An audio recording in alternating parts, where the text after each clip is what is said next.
Finance ಇಂದ ತುಂಬಾ ಜನ ಸಾಯ್ತಾ ಇದ್ದಾರೆ, ಸೂಸೈಡ್ ಮಾಡ್ಕೊಂತಾ ಇದ್ದಾರೆ, ಹೆಂಡತಿ ಮಕ್ಳು ಸಾಯ್ತಾ ಇದ್ದಾರೆ, ಮತ್ತೆ ಸಾಲ ಕಟ್ಟಕ್ ಆಗಲ್ಲ ಅಂತ ಒದ್ದಾಡ್ತಾ ಇದ್ದಾರೆ. ಬ್ಯಾಂಕ್ಗಳು ಕೂಡ ಸಾಲ ಕೊಡ್ತವೆ, ಆದ್ರೆ ಕರೆಕ್ಟ್ ಟೈಮಿಗೆ ರಿಕವರಿ ಮಾಡ್ಕೊಂತವೆ. ಅಲ್ಲಿ ಆಗದೆ ಇರುವಂತ ಸಮಸ್ಯೆಗಳು ಯಾಕೆ ಇಲ್ಲಿ ಮೈಕ್ರೋ ಫೈನಾನ್ಸ್ ಅಲ್ಲಿ ಆಗ್ತಾ ಇದೆ?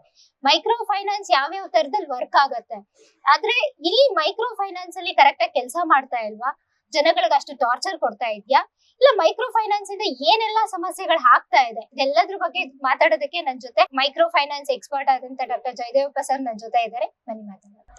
ಸರ್, ಇವಾಗ ಮೈಕ್ರೋ ಫೈನಾನ್ಸ್ ನಾನು ಹೇಳ್ದಂಗೆ ಬರೀ ಕರ್ನಾಟಕದಲ್ಲಿ ತುಂಬಾ ಜನ ಕಟ್ಟಕ್ ಆಗ್ತಾ ಇಲ್ಲ, ಮತ್ತೆ ರಿಕವರಿ ಏಜೆಂಟ್ಗಳು ಸರಿ ಕೆಲಸ ಮಾಡ್ತಾ ಇಲ್ಲ, ಅವರು ರಿಕವರಿ ಟೈಮ್ ಇಂದು ಡಿಫ್ರೆಂಟ್ ಆಗ್ತಾ ಇದೆ. ಆದ್ರೆ ಮೈಕ್ರೋ ಫೈನಾನ್ಸ್ ಅನ್ನೋ ಹೆಸರು ಮಾತ್ರ ತುಂಬಾ ವೈರಲ್ ಆಗ್ತಾ ಇದೆ. ಕೆಲವರಿಗೆ ಮೈಕ್ರೋ ಫೈನಾನ್ಸ್ ಅನ್ನೋ ಹೆಸರೇ ಗೊತ್ತಿಲ್ಲ ಯಾವ್ಯಾವ ತರದಲ್ಲಿ ಇದೆ ಅಂತ. ಬಟ್ ಈ ವಿಷಯವಾಗಿ ನಾವು ಮಾತಾಡೋದಾದ್ರೆ ಈ ಮೈಕ್ರೋ ಫೈನಾನ್ಸ್ ಅನ್ನೋದು ಯಾವ್ಯಾವ ರೂಪದಲ್ಲಿ, ಯಾವ್ಯಾವ ತರದಲ್ಲಿ ವರ್ಕ್ ಆಗ್ತಾ ಇದೆ ಸರ್ ಈ ಕರ್ನಾಟಕದಲ್ಲಿ? ನಮಸ್ಕಾರಮ್ಮ, ನಾನು ಡಾಕ್ಟರ್ ಜಯದೇವಪ್ಪ ಅಂತ ಹೇಳಿ. ಈ ಸೂಕ್ಷ್ಮ ಹಣಕಾಸಿನ ಅತಿ ಪ್ರಮುಖ ಭಾಗವಾದ ಬ್ಯಾಂಕುಗಳು ಮತ್ತು ಸ್ವಸಹಾಯ ಸಂಘಗಳ ಜೋಡಣೆ ಸಂಶೋಧನೆ ಮಾಡಿದ್ದೀನಿ. ಇದಕ್ಕೋಸ್ಕರ ಮೈಸೂರು ವಿಶ್ವವಿದ್ಯಾಲಯ ನನಗೆ ಡಾಕ್ಟರೇಟ್ ಕೊಟ್ಟಿದೆ. ಇದಲ್ಲದೆ ಅನೇಕ ಲೇಖನಗಳನ್ನು ಕೂಡ ಬರೆದಿದ್ದೀನಿ ನಾನು. ನಿಮ್ಮ ಪ್ರಶ್ನೆಗೆ, ಈ ಹಣ ಇಲ್ಲದೆ ಇವತ್ತು ಯಾರೂ ಬದುಕೋಕ್ಕಾಗೋದಿಲ್ಲ. ಮನಿ ವರ್ಲ್ಡ್, ಸಾಲ ಪ್ರಪಂಚ ಅಂತ ಕರೀತೀವಿ. ಬ್ಯಾಂಕುಗಳು ಆಧಾರ ಕೊಡೋರಿಗೆ, ಶ್ರೀಮಂತರಿಗೆ ಸಾಲ ಸುಲಭ ಸಿಗ್ತದೆ, ಆಧಾರ ಕೊಡೋದು ಕೊಲ್ಯಾಟ್ರಲ್ಸ್. ಆದ್ರೆ ಬಡವರಿಗೆ ಸಾಲ ಕೊಡಲ್ಲ. ಅವರು ಬಡವ್ರ ಹತ್ರ ಏನೂ ಇರಲ್ಲ, ಮನೆ ಇರಲ್ಲ, ಕೂಲಿ ಮಾಡ್ತಿರ್ತಾರೆ. ಅವ್ರಿಗೆ ಯಾರು ಸಾಲ ಕೊಡ್ತಾರೆ? ಅಂಥವ್ರಿಗೆ ಸಾಲ ಕೊಡೋದಕ್ಕೋಸ್ಕರಲೇ ಈ ಹಣಕಾಸು ಸೂಕ್ಷ್ಮ ಹಣಕಾಸು ಸಂಸ್ಥೆಗಳು ಪ್ರಾರಂಭಿಸಿದ್ದಾರೆ. ಸಣ್ಣ ಹಣಕಾಸು ಕೊಡ್ತಾರೆ, ಸಾಲ ಕೊಡ್ತಾರೆ. ಅಂದ್ರೆ ಆಧಾರ್ ಕಾರ್ಡ್ ಆಧಾರದ ಮೇಲೆ ಸಾಲ ಕೊಡ್ತಾರೆ. ಬ್ಯಾಂಕ್ಗಳಲ್ಲಾದ್ರೆ ಆಧಾರ ತಗೊಂತಾರೆ, ಇಲ್ಲಿ ಆಧಾರ್ ಕಾರ್ಡ್ ಮೇಲೆ ಸಾಲ ಕೊಡ್ತಾರೆ. ಈ ಒಂದು ಸಣ್ಣ ಸಾಲ ಬ್ಯಾಂಕ್ಗಳು ಸಾಲ ಕೊಡುತ್ತೆ ಸರ್. ಹೌದು, ಬ್ಯಾಂಕ್ ಸಾಲ ಕೊಡೋದಕ್ಕೂ ಈಗ ಮೈಕ್ರೋ ಫೈನಾನ್ಸ್ ಸಾಲ ಕೊಡೋದಕ್ಕೂ ಏನ್ ಡಿಫ್ರೆನ್ಸ್ ಹೇಳ್ತೀನಿ ನೋಡಿ. ಸಮಾಜದಲ್ಲಿ ಪ್ರಬಲರು, ದುರ್ಬಲರು, ಬಡವರು, ಶ್ರೀಮಂತರು ಅಂತ ಇದ್ದಾರೆ, ಎರಡು ವರ್ಗ.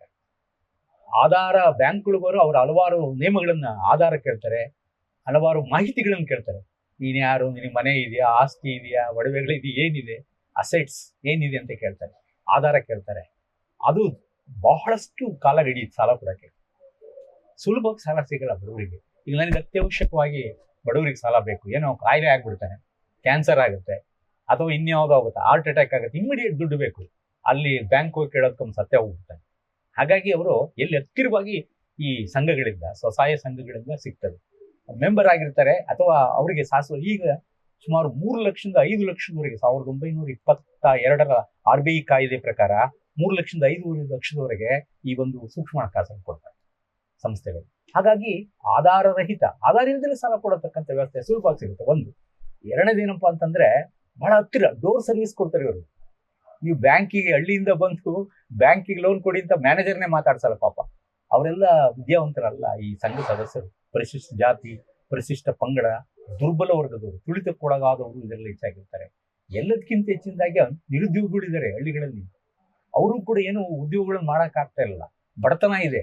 ಇವೆಲ್ಲವನ್ನ ನಿವಾರಣೆಗೆ ಅನುಕೂಲ ಅತಿ ಬಹಳ ಬೇಗ ಈ ಗ್ಲೂಕೋಸ್ ಕೊಟ್ಟಂಗೆ ಹಣಕಾಸಿನ ನೆರವು ಇಲ್ಲಿಂದ ಸಿಗುತ್ತೆ, ಸೂಕ್ಷ್ಮ ಹಣಕಾಸು. ಈಗ ಸೂಕ್ಷ್ಮ ಹಣಕಾಸನ್ನ ಪ್ರಪಂಚಕ್ಕೆ ಮೊದಲು ಪರಿಚಯ ಮಾಡಿಕೊಟ್ಟವರು ಬಾಂಗ್ಲಾದೇಶದಲ್ಲಿ ಮೊಹಮ್ಮದ್ ಯೂನಸ್ ಅಂತ, ಶಾಂತಿ ನೋಬೆಲ್ ಪ್ರಶಸ್ತಿ ಪಡೆದರು. ಅವರು ರಿಟೈರ್ಡ್ ಆದ್ಮೇಲೆ ಮನೆಗೆ ಬಂದಿರ್ತಾರೆ. ಮನೆಗೆ ಬಂದಾಗ ಸಂಡೇ ಭಾನುವಾರ ಬಂದು ಕೂತ್ಕೊಂಡಿರ್ತಾರೆ. ಒಬ್ರು ಲೇಡಿ ಬರ್ತಾರೆ, ಬಟ್ಟೆ ಎಲ್ಲ ಹರಿದಿರುತ್ತೆ. ನಮಸ್ಕಾರ ಸಾರ್ ಅಂತ ಹೇಳ್ತಾರೆ. ಏನಮ್ಮ ಅಂತಂತಾರೆ. ಸರ್, ನಮ್ಮ ಮಗು ಕಾಯಿಲೆ ಆಗಿದೆ, ಆಸ್ಪತ್ರೆಗೆ ಕರ್ಕೊಂಡು ಹೋಗಿ 50 ರೂಪಾಯಿ ಕೊಡಿ ಅಂತ. ಅದಕ್ಕೆ ಅವರು ತೆಗೆದು ಕೊಡ್ತಾರೆ. ಇವ್ರದೊಂದು ಕಾಟ ಅಂತ. ಇನ್ನೊಂದು ಭಾನುವಾರ ಮತ್ತೆ ಬರ್ತಾಳೆ ಅಮ್ಮ, ಇವ್ರಿಗೆ ಕೋಪ ಬಂದ್ಬಿಡುತ್ತೆ. ಮತ್ತೆ ದುಡ್ಡು ಇಲ್ಲ ಸರ್, ಅವತ್ತು ಕೊಟ್ಟಿದ್ರಲ್ಲ, ಮತ್ತೆ ವಾಪಸ್ ಕೊಡಕ್ ಬಂದಿದ್ದೀನಿ. ತುಂಬಾ ಖುಷಿ ಆಗುತ್ತೆ. ಈ ಫೀಲ್ಡ್ ವೆರಿ ಹ್ಯಾಪಿ. ಅವತ್ತನೇ ಅವ್ರು ಏನ್ ಮಾಡಿರೋ, ಬಡವರಿಗೋಸ್ಕರ ನಾವು ಹೋರಾಟ ಮಾಡಬೇಕು. ಇಂಥ ಸಣ್ಣ ಹಣಕಾಸನ್ನ, ಸೂಕ್ಷ್ಮ ಹಣಕಾಸನ್ನ ನಾವು ಬಾಂಗ್ಲಾದ ತೆರಿತೀವಿ ಅಂತ ಹೇಳ್ಬಿಟ್ಟು 1970ರಲ್ಲಿ ಗ್ರಾಮೀಣ ಬ್ಯಾಂಕ್ ಅಂತ ತೆಗೆದು 5 ಜನರ ಸ್ವಸಹಾಯ ಸಂಘ ಪ್ರಾರಂಭಿಸಿದರು. ಅವರೇ ಉಳಿತಾಯ ಮಾಡಿ ಅದರ ಮೇಲೆ ಸಾಲ ಕೊಡೋದೆಲ್ಲ ಕೂಡ ಮೀಟಿಂಗ್ ಮಾಡಿ, ಚರ್ಚೆ ಮಾಡಿ. ಈ ತರ ಅಂದ್ರೆ ಸೂಕ್ಷ್ಮ ಹಣಕಾಸುಗಳು ಬಹಳ ಮುಖ್ಯವಾಗಿ ಆಧಾರ ರಹಿತ ಸಾಲ ಕೊಡ್ತವೆ, ಸುಲಭವಾಗಿ ಕೊಡ್ತವೆ. ಅತ್ಯವಶ್ಯಕವಾಗಿ ನಿಮ್ಗೇನು ಬೇಕಾಗಿರುತ್ತೆ. ಈಗ ಬೆಳಗ್ಗೆ ಮದುವೆ ಮಾಡ್ಬೇಕು ಮಗನಿಗೆ, ಇನ್ಯಾವುದು ನಾನು ಹೇಳಿದೆ ಆಸ್ಪತ್ರೆ ಖರ್ಚು, ಬ್ಯಾಂಕ್ಗಳಲ್ಲಿ ಆಗೋದಿಲ್ಲ. ಆಧಾರ ಸಾಲ ಕೊಡ್ತವೆ. ಗ್ರಾಮೀಣಾಭಿವೃದ್ಧಿ, ಗ್ರಾಮೀಣ ಪ್ರದೇಶದಲ್ಲಿ ಹಳ್ಳಿಗಾಡಿನಲ್ಲಿರ್ತಕ್ಕಂಥ ಜನರು ಬದುಕೋದಿಕ್ಕೆ ಹಣ, ರಕ್ತವನ್ನು ಕೊಡ್ತಾವೆ. ಈಗಾಗಲೇ 70 ವರ್ಷ ಆಗಿದೆ ನಮ್ಮ ದೇಶದಲ್ಲಿ ಪ್ರಾರಂಭವಾಗಿ. ಮೊದಲ ಬಾರಿಗೆ ಗುಜರಾತಿನ ಸೇವಾ ಎಂಬ ಸಂಸ್ಥೆ ಸೆಲ್ಫ್ ಎಂಪ್ಲಾಯ್ಡ್ ವುಮನ್ ಅಸೋಸಿಯೇಷನ್ ಪ್ರಾರಂಭಿಸಿತು ಸೂಕ್ಷ್ಮ ಹಣಕಾಸು. ನಂತರ 92ರಲ್ಲಿ ಇದನ್ನು ಅರಿತಂತ ನಮ್ಮ ಭಾರತದ ರಿಸರ್ವ್ ಬ್ಯಾಂಕ್ RBI ಈ ಸ್ವಸಹಾಯ ಸಂಘಗಳ ಮತ್ತು NGOಗಳ ಮೂಲಕ ಸರ್ಕಾರೇತರ ಒಂದು ಸಂಸ್ಥೆಗಳ ಮೂಲಕ ಜೊತೆಗೂಡಿ ನಬಾರ್ಡು, ಕಮರ್ಷಿಯಲ್ ಬ್ಯಾಂಕು, ಪ್ರಾಂತೀಯ ಗ್ರಾಮೀಣ ಬ್ಯಾಂಕುಗಳು ಮತ್ತೆ ಈ ಒಂದು ಕೋಆಪರೇಟಿವ್ ಬ್ಯಾಂಕು, ಸಹಕಾರಿ ಬ್ಯಾಂಕ್ ಎಲ್ಲ ಸೇರಿಸಿ ಸಂಘಗಳನ್ನ ರಚಿಸೋದಕ್ಕೆ ಸಹಾಯ ಮಾಡಿದರು. ಸಂಘಗಳನ್ನ ನಂತರ ಬ್ಯಾಂಕ್ ಜೋಡಣೆ ಉಳಿತಾಯ ಮಾಡಬೇಕು, 100 ರೂಪಾಯಿ ಉಳಿತಾಯ ಮಾಡಿದ್ರೆ 1,000ನ ಬ್ಯಾಂಕಲ್ಲಿ ಇಟ್ಟರೆ 3,000 ಸಾಲ ಕೊಡ್ತಾರೆ. ಅಂದ್ರೆ ಉಳಿತಾಯದ ಆಧಾರದ ಮೇಲೆ ಸಾಲ ಕೊಡುವ ವ್ಯವಸ್ಥೆಯನ್ನ ಮಾಡಿದ್ರು ಯಾರು RBI. ತುಂಬಾ ಯಶಸ್ವಿಯಾಗಿ ಈಗಲೂ ಇದಾವೆ, ಬಟ್ ಸಂಖ್ಯೆ ಅವಿಲ್ಲ. ಅದಾದ ನಂತರ ಈ ಬ್ಯಾಂಕ್ಗಳು ಏನಾಗ್ಬಿಟ್ಟು ಫೇಲ್ಯೂರ್ ಆಗ್ಬಿಟ್ಟು ಭಾರತದಲ್ಲಿ 1969, 80ರಲ್ಲಿ ರಾಷ್ಟ್ರೀಕರಣ ಮಾಡಿದ್ ನಾವು. 69ಕ್ಕಿಂತ ಮುಂಚೆ ಫೇಲ್ಯೂರ್ ಆಗ್ಬಿಟ್ಟು ಬ್ಯಾಂಕ್ ಬಡವರಿಗೆ ಸಾಲ ಕೊಡ್ತಿರ್ಲಿಲ್ಲ, ಹಳ್ಳಿಗಳ ಅವರು ನಿರುದ್ಯೋಗಿಗಳಿಗೆ ಸಾಲ ಕೊಡ್ತಿರ್ಲಿಲ್ಲ. ಬಹಳ ಮುಖ್ಯವಾಗಿ ಹಳ್ಳಿಗಳಲ್ಲಿ ಈ ಒಂದು ನಾವು ಪರಿಶಿಷ್ಟ ಜಾತಿ, ಪರಿಶಿಷ್ಟ ಪಂಗಡ, ಬಹಳವಾಗಿ ದುರ್ಬಲ ಮಹಿಳೆಯರು, ಕೂಲಿ ಮಾಡೋ ಮಹಿಳೆಯರು, ಅವ್ರಿಗೆ ಸಾಲ ಸಿಗ್ತಿರ್ಲಿಲ್ಲ. ಅದಕ್ಕೋಸ್ಕರ ಏನ್ ಮಾಡಿದ್ರು ಅಂತಂದ್ರೆ ಈ ಸಂಸ್ಥೆಗಳು ಬಾಂಗ್ಲಾದ ಮಾದರಿಯನ್ನು ಎಲ್ಲಾ ದೇಶ ಅನುಸರಿಸಿದ್ರು. ಸ್ವಸಹಾಯ ಸಂಘಗಳು ಮಾಡೋದು ಅವರಿಂದ ಅಲ್ಲಿಂದನೇ. ಅದಾದ ನಂತರ ಈ ಖಾಸಗಿ ಹಣಕಾಸಿನ ಸಂಸ್ಥೆಗಳು ಇದ್ವಲ್ಲ, RBI ಲೈಸೆನ್ಸ್ ಪಡೆದು NBFIS ಉದಾಹರಣೆಗೆ ಬ್ಯಾಂಕೇತರ ಹಣಕಾಸು ಸಂಸ್ಥೆಗಳು ಅಂತ ಕರೀತೀವಿ, ಅಥವಾ ಸಣ್ಣ ಖಾಸಗಿ ಬ್ಯಾಂಕ್ಗಳು. ಆಮೇಲೆ ಇನ್ನೊಂದು NBFIS ಆದ್ಮೇಲೆ ಈ ಸ್ಮಾಲ್ ಡೆವಲಪ್ಮೆಂಟ್ ಫೈನಾನ್ಸ್ ಇನ್ಸ್ಟಿಟ್ಯೂಷನ್ ಅಂತ ಇದೆ, ಸಣ್ಣ ಅಭಿವೃದ್ಧಿ ಬ್ಯಾಂಕ್ಗಳು. ಇವೆಲ್ಲ ನೇರವಾಗಿ ಸಾಲ ಕೊಡೋದಕ್ಕೆ ಗುಂಪುಗಳಿಗೆ ಮತ್ತು ವೈಯಕ್ತಿಕವಾಗಿ. ಈಗ ಒಬ್ಬ ಸದಸ್ಯ, ಒಬ್ಬ ವ್ಯಕ್ತಿ ಹಳ್ಳಿನಲ್ಲಿ ಇರತಕ್ಕಂಥ ಬಡವರು ನೇರವಾಗಿ ಈ ಮೈಕ್ರೋ ಫೈನಾನ್ಸ್ಗಳಿಂದ ಹಣ ಪಡ್ಕೋಬಹುದು. ಆಧಾರ್ ಕಾರ್ಡ್ ಕೊಡಬೇಕು, ವೋಟರ್ ID ಇಟ್ಕೊಂಡು ಮಾಡ್ತಾರೆ. ಯಾವುದೇ ಅವರು ಇದನ್ನು ತಗೊಳೋದಿಲ್ಲ, ಏನು ಆಧಾರ ತಗೊಳೋದಿಲ್ಲ. ಆದ್ರೆ ಅವರು ನಿಬಂಧನೆಗಳನ್ನು ಹೇಳ್ತಾರೆ, ಕಂತುಗಳು ಎಷ್ಟು ಕಟ್ಟಬೇಕು, ಬಡ್ಡಿ ಎಷ್ಟು ಕಟ್ಟಬೇಕು, ಮತ್ತೆ ಯಾವಾಗ ತೀರಿಸ್ಬೇಕು, ಇವುಗಳನ್ನೆಲ್ಲ ಅವುಗಳಿಗೆ ಸೈನ್ ಹಾಕ್ಸ್ಕೊಂತಾರೆ, ಏನು ಆ ಒಂದು ಸಾಲದ ನಿಲುವಳಿಗಳಿಗೆ ಸಂಬಂಧ. ಹೀಗಾಗಿ ಇವತ್ತು ಏನಾಗಿದೆ ಅಂದ್ರೆ ಮಹಿಳೆಯರು ಹಳ್ಳಿಗಳಲ್ಲಿ ತಲೆ ಎತ್ತಿ ನಿಲ್ಲೋದಕ್ಕೆ ಸಹಾಯ ಆಗ್ತಾ ಇದೆ. ಏನೂ ಆಗಿಲ್ಲ ಅಂತಲ್ಲ, ಬರೀ ಈಗ ಆತ್ಮಹತ್ಯೆ ಮಾಡ್ಕೊಳ್ತಾ ಇದಾರೆ. ಅದಕ್ಕೆ ಹಿನ್ನೆಲೆಯನ್ನ ಪ್ರಶ್ನೆ ಮಾಡ್ಬೇಕು. ಈಗ ದುಡ್ಡು ಯಾರು ಕೊಡ್ತಾರೆ ಬಡವರಿಗೆ? ಈಗ ಅನುಕೂಲಕ್ಕೋಸ್ಕರ ಕೊಟ್ಟಿರೋಂತ. ಆದ್ರೆ ಏನ್ ಅದು ಮುಂದಕ್ಕೆ ಹೋಗೋಣ. ಇದು ಸೂಕ್ಷ್ಮ ಹಣಕಾಸು ನಮ್ಗೆ ಬೇಕೇ ಬೇಕಾಗಿದೆ. ಯಾಕೆಂದ್ರೆ ಅದೊಂದು ರೀತಿ ಆಕ್ಸಿಜನ್ ಇದ್ದಂಗೆ ಗ್ರಾಮೀಣ ಅಭಿವೃದ್ಧಿಗೆ, ಗ್ರಾಮೀಣ ಬಡತನ, ನಿರುದ್ಯೋಗ ಸಮಸ್ಯೆನ ಹೋಗಲಾಡಿಸೋದಕ್ಕೆ. ಮತ್ತೆ ಸಣ್ಣ ಸಣ್ಣ ವ್ಯಾಪಾರ ಮಾಡ್ತಾರೆ, ಸಣ್ಣ ಸಣ್ಣ ಕೈಗಾರಿಕೆಗಳನ್ನ ಸ್ಟಾರ್ಟ್ ಮಾಡ್ತಾರೆ. ಅದರಿಂದ ಆದಾಯ ಬರುತ್ತೆ. ಆದಾಯ ಬಂದಾಗ ಅವರ ಬಡತನ ನಿವಾರಣೆ ಆಯ್ತು, ಉದ್ಯೋಗ ಸಿಗುತ್ತೆ, ನಿವಾರಣೆ ಆಗ್ತದೆ. ಇತರ ಸಮಾಜದಲ್ಲಿ ಇರ್ತಕ್ಕಂಥ ಮೇಲುಸ್ತರದಲ್ಲಿ ಇರತಕ್ಕಂಥ ಜನರಂತೆ ಇವರು ಬದುಕೋದಿಕ್ಕೆ ಅವಕಾಶ ಮಾಡಿಕೊಡ್ತಾರೆ. ಸೊ ಅವರು ದೇರ್ ಆಲ್ಸೋ. ಈಗ ಸುಮಾರು ಬ್ಯಾಂಕ್ಗಳು ಒಂದು 35ರಷ್ಟು ಸಾಲ ಕೊಡ್ತಿದ್ರೆ, ಇವು 90ರಷ್ಟು ಸಾಲ ಕೊಡ್ತಾ ಇದ್ದೇವೆ. ಯಾರಿಗೆ? ಇವರಿಗೆ, ಇತ್ತು ಸ್ವಸಹಾಯ ಸಂಘಗಳಿಗೆ, ಬಡವರಿಗೆ.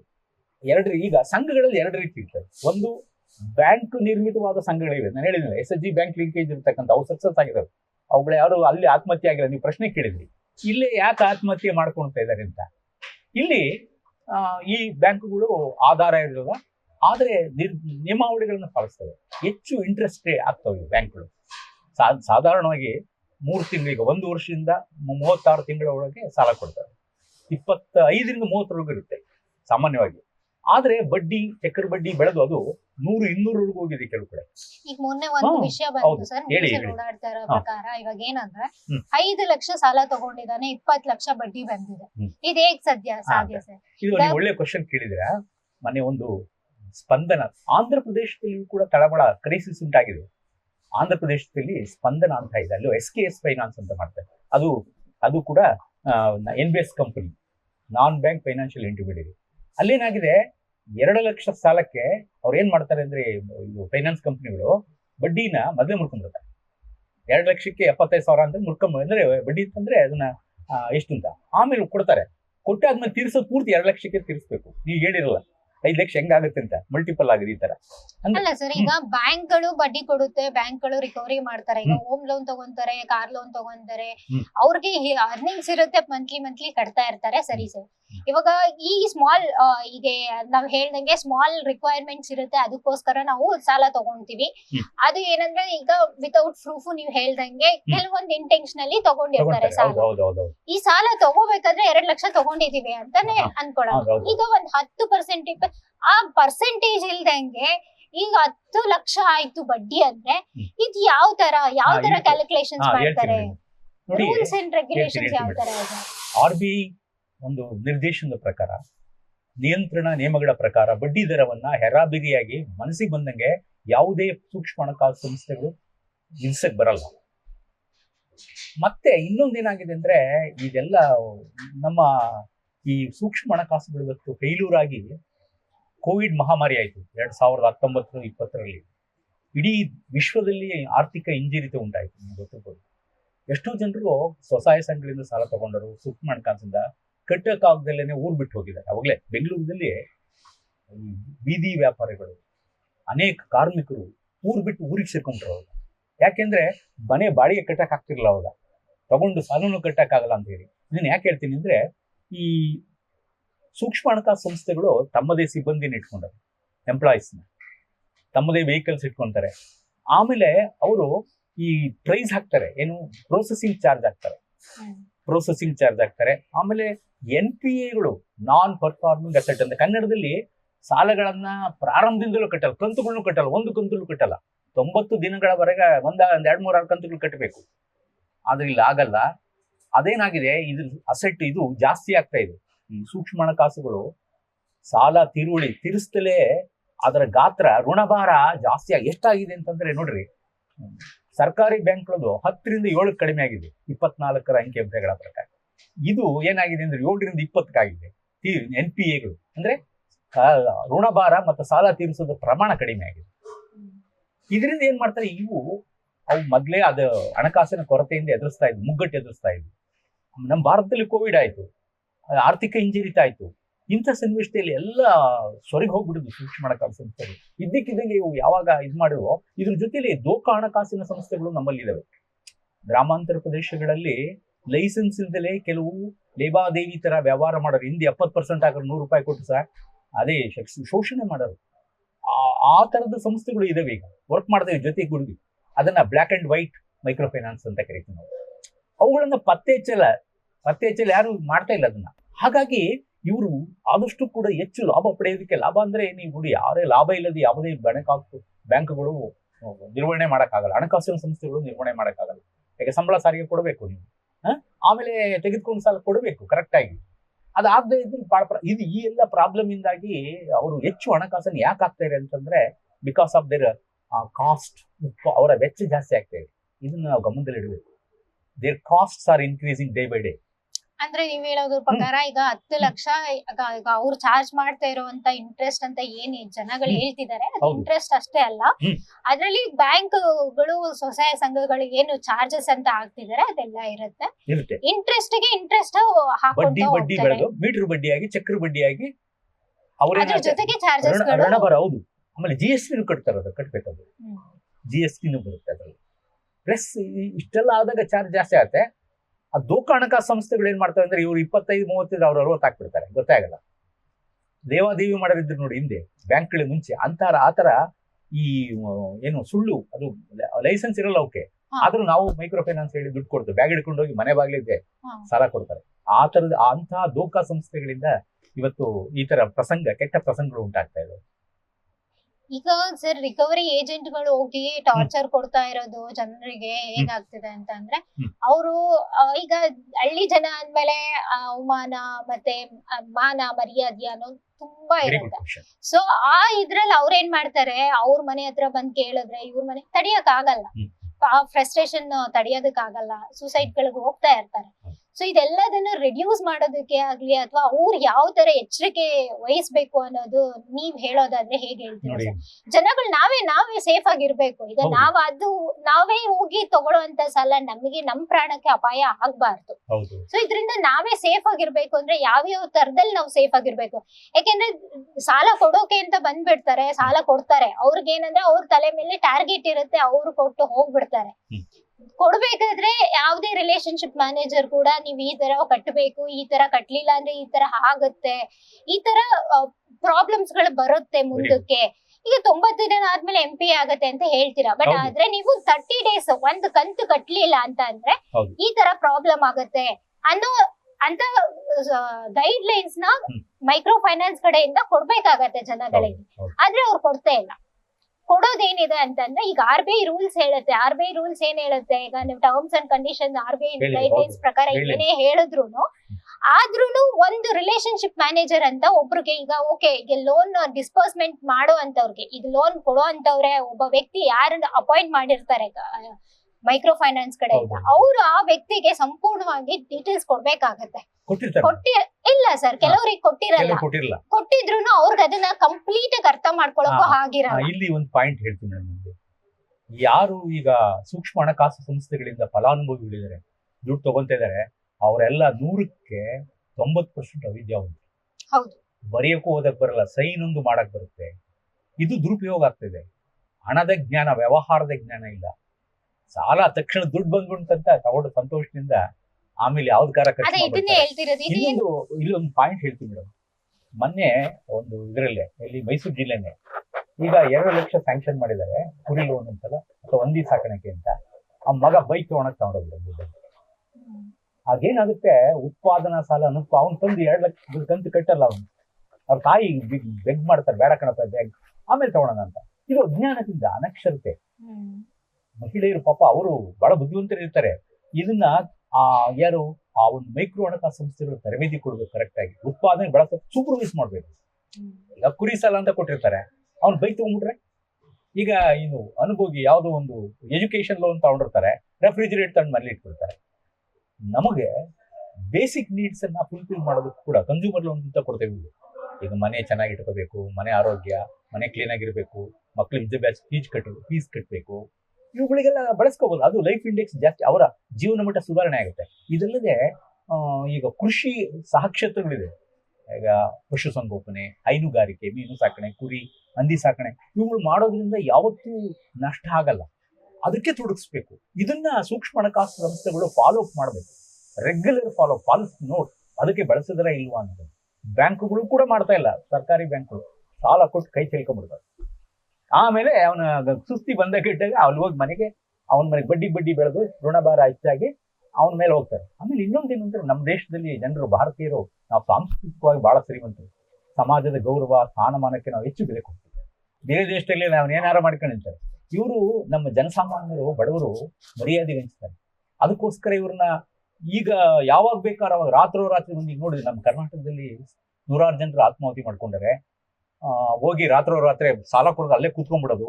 ಆಗ ಪಕ್ಕದ ಮನೆ ನೋಡ್ತಾರೆ, ಅಥವಾ ಯಾರ್ಯಾರ ಕೈಲೂ ಹೇಳ್ತಾರೆ, ಇವ್ರು ಸಾಲ ಕಟ್ಟಿಲ್ಲ ಅದಕ್ಕೊಂದು ಅಂಟಿಸ್ಬಿಡೋದು, ಜಾಹೀರಾತುಗಳನ್ನ ಹಾಕೋದು ಮನೆ ಇದು. ಇವರು ಸಮಾಜದ ಗೌರವಕ್ಕೆ ಏನು ದುಡ್ಡಿಗಿಂತ ಗೌರವಕ್ಕೆ ಹೆಚ್ಚು ಪ್ರಾಮುಖ್ಯತೆ ಕೊಡ್ತಾರೆ. ರೆಸ್ಪೆಕ್ಟ್ ಅಂತ, ಸೋಷಿಯಲ್ ರೆಸ್ಪೆಕ್ಟ್. ಅದನ್ನ ಸಹಿಸಕ್ಕಾಗದಲ್ಲಿ ಏನ್ ಮಾಡ್ತಾರೆ ಅಂದ್ರೆ, ಅದನ್ನೇ ಸೋಷಿಯಲ್ ಕ್ಯಾಪಿಟಲ್ ಅಂತ ಹೇಳ್ತೀವಿ ನಾವು. ಈ ಸಾಮಾಜಿಕ ಬದಲಾವಣೆ ಮಾಡೋದಕ್ಕೆ ಹಣಕಾಸು ಸಂಸ್ಥೆಗಳು ಸಹಾಯ ಮಾಡ್ತಾ ಇದ್ದಾವೆ. ಅದನ್ನ ನಾವು ಏನ್ ಮಾಡ್ಬೇಕು, ಸರಿಯಾಗಿ ಸದುಪಯೋಗ ಪಡಿಸ್ತೀವಿ. ಅಲ್ಲಿ ನಾವು ಮೊದಲು ಇವ್ರನ್ನ ಎಜುಕೇಟ್ ಮಾಡ್ಬೇಕಾಗ್ತದೆ. ಯಾರೋ ನನ್ನ NGOಗಳು ಮಾಡ್ತಿದ್ ಮೊದಲು ಇದು ಸರ್ಕಾರೇತರ ಸಂಸ್ಥೆಗಳು. ಉದಾಹರಣೆಗೆ SKDRDP ಅಂತ ಇದೆ ನಮ್ಮ ಕರ್ನಾಟಕದಲ್ಲಿ ಒಂದು ಫೈನಾನ್ಷಿಯಲ್ ಸೂಕ್ಷ್ಮ ಹಣಕಾಸು ಸಂಸ್ಥೆ. ತರಬೇತಿ ಕೊಡ್ಬೇಕು ಫಸ್ಟು. ನೀವು ಯಾಕೆ ಸಾಲ ತಗೊಂತೀರಾ, ಯಾವ್ದು ಅನುಭೋಗಿ ಸಾಲನ, ಉತ್ಪಾದಕ ಸಾಲನ, ಅವ್ರು ತರಬೇತಿ ಕೊಟ್ಟು ನೀವು ದುಡ್ಡು ಕೊಟ್ಟರೆ ಒಳ್ಳೇದು. ಈ ಸೇಬು ಕೊಟ್ಟು ಸೇಬು ತಿನ್ನಪ್ಪ ಅಂತ ಕೈ ಕುಯ್ಕೊಂಡ್ರೆ it is finance. District apple ನಿಮ್ಮ ಆ ಸ್ಕಿಲ್ ಬೇಕು. ಹಣ ತೆಗೆದುಕೊಂಡು ಬಳಸ್ಕೊಂಡ್ಬಿಡ್ಬೇಕು ಇದನ್ನ ಉತ್ಪಾದನೆಗೆ. ಅಲ್ಲೇನ್ ಮಾಡ್ತೀವಿ, ಕೈ ಕುಯ್ಕೊಂಡ್ರೆ ಇದ್ರ ತಪ್ಪು ಯಾರು, ಈ ಪ್ರಶ್ನೆಯನ್ನ ಕೇಳ್ತಾರೆ. ಅದಕ್ಕೆ ಹೇಳಿ. ಈಗ ಮೈಕ್ರೋ ಫೈನಾನ್ಸ್ ಅವರು ರೆಗ್ಯುಲೇಟ್ ಮಾಡ್ತಾ ಇರೋದು RBI ಸರ್, NBFC ಅಂತ ಹೇಳ್ತೀವಿ, ನಾನ್ ಬ್ಯಾಂಕಿಂಗ್ ಫೈನಾನ್ಷಿಯಲ್ ಇನ್ಸ್ಟಿಟ್ಯೂಷನ್ ಅಂಡರ್ ಅಲ್ಲಿ ಮೈಕ್ರೋ ಫೈನಾನ್ಸ್ ಎಲ್ಲ ಬರುತ್ತೆ. ಈ RBI ಗೈಡ್ ಲೈನ್ಸ್ NBFC ಗೆ ಇದ್ದೇ ಇದೆ. ಅದಲ್ಲದೆ ಮತ್ತೆ ಮೈಕ್ರೋ ಫೈನಾನ್ಸ್ ಗಳಿಗೂ ಬರುತ್ತೆ. ಸೊ ಈ ಮೈಕ್ರೋ ಫೈನಾನ್ಸ್ ಮಾಡ್ಬೇಕಾದ್ರೆ RBI ಗೈಡ್ ಲೈನ್ಸ್ ಫಾಲೋ ಮಾಡ್ತಿಲ್ವಾ? ಇದ್ರ ಮಧ್ಯದಲ್ಲಿ ಇನ್ನೊಂದು ಚರ್ಚೆ ಆಗತ್ತೆ ಸರ್. ಸರ್ಕಾರ ಈಗ ಇವರು ಮೈಕ್ರೋ ಫೈನಾನ್ಸ್ ಅಪಾಯಿಂಟ್ ಮಾಡಿರುವಂತಹ ಏಜೆಂಟ್ಗಳು ಏನಿದ್ದಾರೆ, ಇವರು ರಿಕವರಿ ಟೈಮ್ಗೆ ಹೋಗೋದೇ ಆಗ್ಲಿ ಅಥವಾ ರಿಕವರಿ ಮಾಡುವಂತ ಟೈಮೇ ಆಗ್ಲಿ ಅದು ಸರಿ ಇಲ್ಲ. ಈ RBI ಗೈಡ್ ಲೈನ್ಸ್ ಪ್ರಕಾರ ಡೇ ಟೈಮ್ ಅಲ್ಲಿ ವರ್ಕಿಂಗ್ ಅವರ್ಸ್ ಅಲ್ಲಿ ಮಾತ್ರ ರಿಕವರಿ ಮಾಡ್ಬೇಕು ಅನ್ನೋ ರೂಲ್ಸ್ ಇದೆ. ಅದಲ್ಲದೆ ಈ ರಿಕವರಿ ಏಜೆಂಟ್ ಏನ್ ಮಾಡ್ತಾರೆ, ಅವ್ರಿಗಿರೋ ಪ್ರೆಷರ್ ಅಥವಾ ಔಟ್ಸೋರ್ಸಿಂಗ್ ಕೊಟ್ಟಿರ್ತಾರೆ ಈಗ ಬ್ಯಾಂಕ್ ಗಳಿಂದ, ಅಲ್ಲಿಂದ ರಿಕವರಿ ಮಾಡೋ ಪ್ರೆಷರ್ ನ ಏನ್ ಮಾಡ್ತಾರೆ ಈ ಜನರ ಮೇಲೆ ಹಾಕ್ತಾರೆ. ಇದ್ರಿಂದ ಸೂಸೈಡ್ ಕೇಸ್ಗಳು ಜಾಸ್ತಿ ಆಗ್ತಿದೆ, ಹೌದಲ್ವಾ? ಈಗ ಅಷ್ಟು ಸೂಸೈಡ್ ಕೇಸ್ಗಳು ಜಾಸ್ತಿ ಆಗ್ತಿರ್ಬೇಕಾದ್ರೆ ಸರ್ಕಾರ ಹೇಳುತ್ತೆ ನಾವು ಪ್ರಿವೆನ್ಷನ್ ತಗೊಂತೀವಿ, ನಾವ್ ಇದ್ ಮಾಡ್ತೀವಿ ಅಂತ. ಈಗ ಸರ್ಕಾರ ಈ ಕಂಟ್ರೋಲ್ ಮಾಡ್ಬೋದಾ, ಇಲ್ಲ RBI ಮಾಡ್ಬೋದಾ, ಇಲ್ಲ ಜನಗಳು ಮಾಡ್ಬೋದಾ? ಜನಗಳು ನಾವೇ ಪ್ರಿವೆನ್ಷನ್ ತಗೋಬೇಕಾ, ಇಲ್ಲ RBI ಕಂಟ್ರೋಲ್ ಮಾಡತ್ತಾ, ಇಲ್ಲ ಸರ್ಕಾರ ಮಾಡುತ್ತಾ? ಒಳ್ಳೆ ಪ್ರಶ್ನೆ ಇದು. ನೋಡಮ್ಮ, ಇಡೀ ಈ ಸೂಕ್ಷ್ಮ ಹಣಕಾಸು ದೇಶದ ಹಣಕಾಸಿನ ವ್ಯವಸ್ಥೆಯನ್ನು ನೋಡಿಕೊಳ್ಳೋಕೆ ಒಬ್ಬ ಯಜಮಾನ ಇದ್ದಾನೆ. ಪ್ರತಿ ದೇಶದಲ್ಲೂ ಇದ್ದಾರೆ, ಅವರೇ ಕೇಂದ್ರ ಬ್ಯಾಂಕ್ ಅಂತ ಕರಿತೀವಿ. ನಮ್ಮ ದೇಶದಲ್ಲಿ RBI ಅಂತ ಇದೆ, ರಿಸರ್ವ್ ಬ್ಯಾಂಕ್ ಆಫ್ ಇಂಡಿಯಾ. ಇಡೀ ಹಣಕಾಸು ಒಂದ್ ಕಡೆ ಸರ್ಕಾರಿ ಬ್ಯಾಂಕ್ಗಳಿವೆ, ಇನ್ನೊಂದ್ ಕಡೆ ಸೂಕ್ಷ್ಮ ಹಣಕಾಸು, ಅದನ್ನ ನಾನ್ ಬ್ಯಾಂಕ್ ಫೈನಾನ್ಷಿಯಲ್ ಏಜೆನ್ಸಿ, ಬ್ಯಾಂಕೇತರ ಹಣಕಾಸಿನ ಸಂಸ್ಥೆಗಳು ಎಲ್ಲ ಬರ್ತವೆ. ಉದಾಹರಣೆಗೆ ನಾನು ನಮ್ಮ ಇದರಲ್ಲಿ NBMFS ಬಗ್ಗೆ ನೇಮ್ಗಳನ್ನ ಹೇಳ್ತೀನಿ ಕೆಲವುಗಳ, ಅದರ ಬಗ್ಗೆ ಹೇಳ್ತೀನಿ ನೋಡಿ. ಒಂದು ಸ್ಪಂದನ ಅಂತ ಇದೆ for example, Dhan foundation, SKDRDP, ಆಮೇಲೆ ಇನ್ನೊಂದು ಈ ಒಂದು L&T ಫೈನಾನ್ಷಿಯಲ್ ಇನ್ಸ್ಟಿಟ್ಯೂಷನ್ ಅಂತ ಇದೆ, ನಾನ್ ಫೈನಾನ್ಸ್ ಇನ್ಸ್ಟಿಟ್ಯೂಷನ್. ಇವೆಲ್ಲವೂ ಕೂಡ ಯಾವುದೇ ನೀವು ಹಣಕಾಸು ಸಂಸ್ಥೆ ಮಾಡ್ಬೇಕಾದ್ರೆ ಲೈಸೆನ್ಸ್ ತಗೋಬೇಕು RBI. 1922 RBI ಕಾಯ್ದೆ ಪ್ರಕಾರ ಯಾವುದೇ ಹಣಕಾಸಿನ ಸಂಸ್ಥೆಗಳು, ಆದ್ರೆ ಕೆಲವು ಸೂಕ್ಷ್ಮ ಹಣಕಾಸು ಸಂಸ್ಥೆಗಳು ದಾನ ರೂಪದಲ್ಲಿ ಇದಾವೆ, ದಾನದ ಹಣದ ಆಧಾರದ ಮೇಲೆ ರೂಪಿತವಾಗಿದೆ. ಚಾರಿಟಬಲ್ ಅಂದ ಬೇಸ್ ಆಫ್ ದಾನ ಕೊಡ್ತಾರಲ್ಲ, ದಾನ ಹಣದಿಂದ ಸೂಕ್ಷ್ಮ ಹಣಕಾಸನ್ನ ಸಾಲ ಕೊಡ್ತಾರೆ ಅಂತ ಈಗ ಅಮೆರಿಕಾದಲ್ಲಿದೆ, ಅವರು ಯೂನಿಯನ್ ಕ್ರಿಶ್ಚಿಯನ್ ಸಮುದಾಯದ ಅಭಿವೃದ್ಧಿಗೆ ಖರ್ಚು ಮಾಡ್ತಾರೆ, ದಾನ ಮಾಡ್ತಾರೆ. 9 ಗಂಟೆಯಿಂದ 6 ಗಂಟೆ ಮೊನ್ನೆ 1924 ಜುಲೈನಲ್ಲಿ ಒಂದು RBI ಒಂದು ಕಾಯ್ದೆ ನಿರ್ದೇಶನ ಕೊಟ್ಟಿದೆ ಎಲ್ಲ ಹಣಕಾಸಿನ ಸಂಸ್ಥೆಗಳಿಗೂ, ಸರ್ಕಾರಿ ಬ್ಯಾಂಕ್ಗಳಿಗೂ ಮತ್ತು ಸರ್ಕಾರೇತರ ಬ್ಯಾಂಕ್ಗಳಿಗೂ, ಈ ಸೂಕ್ಷ್ಮ ಹಣಕಾಸು ಸಂಸ್ಥೆಗಳಿಗೆ ನೀವು 9 ರಿಂದ 6 ಗಂಟೆಗೆ ಕ್ಲೋಸ್ ಮಾಡ್ಬೇಕು ನಿಮ್ಮ ವ್ಯವಹಾರ. ಯಾವುದೇ ನಿಮ್ಮ ವ್ಯವಹಾರವನ್ನ ಗ್ರಾಮಾಂತರ ಪ್ರದೇಶದ ಕುಟುಂಬಗಳಲ್ಲಿ ಮನೆಗಳಲ್ಲಿ ಹೋಗಿ ಆ 9 ಗಂಟೆ 6 ಗಂಟೆ ಒಳಗೆ ಇರಬೇಕು. ಆದ್ರೆ ಈಗ ನಮ್ಮ ಕರ್ನಾಟಕದಲ್ಲಿ ಕಾನೂನು ಮಾಡಿದ್ರು, ಮುಖ್ಯಮಂತ್ರಿಗಳು ಮತ್ತು ಎಲ್ಲ ಸೇರಿ ಅದ್ರ ಬಗ್ಗೆ ಕಾನೂನು ಮಾಡಿದ್ದಾರೆ, ಹೋಗಿದ್ದಾರೆ ಅವರು. ಆದ್ರೆ ಅದನ್ನ RBI ಮಾಡಿಬಿಟ್ಟಿದೆ. ಇಲ್ಲಿ ಯಾರು ಸೋಲ್ ಅಥಾರಿಟಿ ಯಾರಪ್ಪ ಅಂದ್ರೆ RBIನೇ. ಅದಾದ ನಂತರ ಯಾರು ಬರ್ತಾರೆ ಅಂದ್ರೆ ನಬಾರ್ಡ್ ಅಂತ ಬರುತ್ತೆ, ರಾಷ್ಟ್ರೀಯ ಕೃಷಿ ಮತ್ತು ಗ್ರಾಮೀಣ ಅಭಿವೃದ್ಧಿ ಬ್ಯಾಂಕ್. ಅದು ಈ ಎಲ್ಲಾ ಸಂಸ್ಥೆಗಳಿಗೆ ಸೂಕ್ಷ್ಮ ಹಣಕಾಸು ತರಬೇತಿ ಕೊಡುತ್ತೆ, ಮರು ಹಣಕಾಸು ಸೌಲಭ್ಯವನ್ನು ಕಲಿಸುತ್ತೆ. ಅದ್ರ ಕೆಳಗಡೆ ಕಮರ್ಷಿಯಲ್ ಬ್ಯಾಂಕು, ಅದ್ರ ಕೆಳಗಡೆ ವಾಣಿಜ್ಯ ಬ್ಯಾಂಕ್ಗಳು, ಅದ್ರ ಕೆಳಗೆ ಪ್ರಾಂತೀಯ ಬ್ಯಾಂಕ್ಗಳು, ಅದ್ರ ಕೆಳಗೆ ಸಹಕಾರಿ ಬ್ಯಾಂಕ್ಗಳು, ಈ ಸ್ವಸಹಾಯ ಸಂಘಗಳು ನೋಡ್ಕೊಂಡ್ಬಿಡ್ತವೆ. ಆದ್ರೆ ಸೂಕ್ಷ್ಮ ಹಣಕಾಸುಗಳನ್ನ ಹತೋಟಿಲಿಡುವಂತ ಕೆಲಸವನ್ನ RBIನೇ ಮಾಡಬೇಕು, ಬೇರೆ ಯಾರು ಮಾಡಕ್ಕಾಗಲ್ಲ. ಮತ್ತೆ ಕೇಂದ್ರ ಬ್ಯಾಂಕು, ಕೇಂದ್ರ ಸರ್ಕಾರ, ರಾಜ್ಯ ಸರ್ಕಾರಗಳು ಪೋಷಕ ಕೆಲಸವನ್ನು ಮಾಡ್ಬೇಕಾಗ್ತದೆ, ಸಹಾಯ ಮಾಡ್ಬೋದು. ಈಗ ಸಪೋಸ್ ಸಬ್ಸಿಡಿ ಅಂತ ನೀವು ಕೇಳಿದ್ರಿ, SM ಕೃಷ್ಣ ಅವರು ಕರ್ನಾಟಕದಲ್ಲಿ ಮುಖ್ಯಮಂತ್ರಿ ಆದಾಗ ಸ್ತ್ರೀ ಶಕ್ತಿ ಸಂಘಗಳು ಒಳ್ಳೆ ಅಭಿವೃದ್ಧಿ ಮಾಡಿದ್ರು. ಕಾರಣ ಏನಂದ್ರೆ ಅವರು ಯಾರು ಸ್ತ್ರೀ ಶಕ್ತಿ ಸಂಘಗಳು ಸಾಕ್ತವೆ ಅದಕ್ಕೆ ಸೀಡ್ ಮನಿ ಅಂತ ಸಸಿ ನೀಡೋದಕ್ಕೆ ಎಷ್ಟು ಬೇಕು ಇನಿಷಿಯಲ್ ಕ್ಯಾಪಿಟಲ್ ಸಬ್ಸಿಡಿ ಕೊಟ್ಟರು, ಅವರು ಸಹಾಯ ಮಾಡಿದ್ರು, ಅವು ಚೆನ್ನಾಗಿ ಬೆಳೆದ್ಬಿಟ್ಟು. ನಂತರ ಈ ಸೂಕ್ಷ್ಮ ಹಣಕಾಸುಗಳ ಗಾತ್ರ ಜಾಸ್ತಿ ಆದಂಗೆ ನಂಬರ್ಗಳು ಗೊತ್ತಾಯ್ತು, ಪ್ರಾಫಿಟ್ ಅನ್ನ ಹೆಚ್ಚು ಹುಡುಕ್ಬಹುದು ಅಂತ ಎಲ್ಲಾ ಸಂಸ್ಥೆಗಳು ಜಾಸ್ತಿ ಆಗ್ಬಿಟ್ಟು ಸುಮಾರು ಭಾರತದಲ್ಲಿ ಇಂದು 250ರಿಂದ 300 ಸೂಕ್ಷ್ಮ ಹಣಕಾಸು ಸಂಸ್ಥೆಗಳಿವೆ. ಕರ್ನಾಟಕದಲ್ಲಿ 56ರಿಂದ 60 ಸೂಕ್ಷ್ಮ ಹಣಕಾಸು ಸಂಸ್ಥೆಗಳಿವೆ.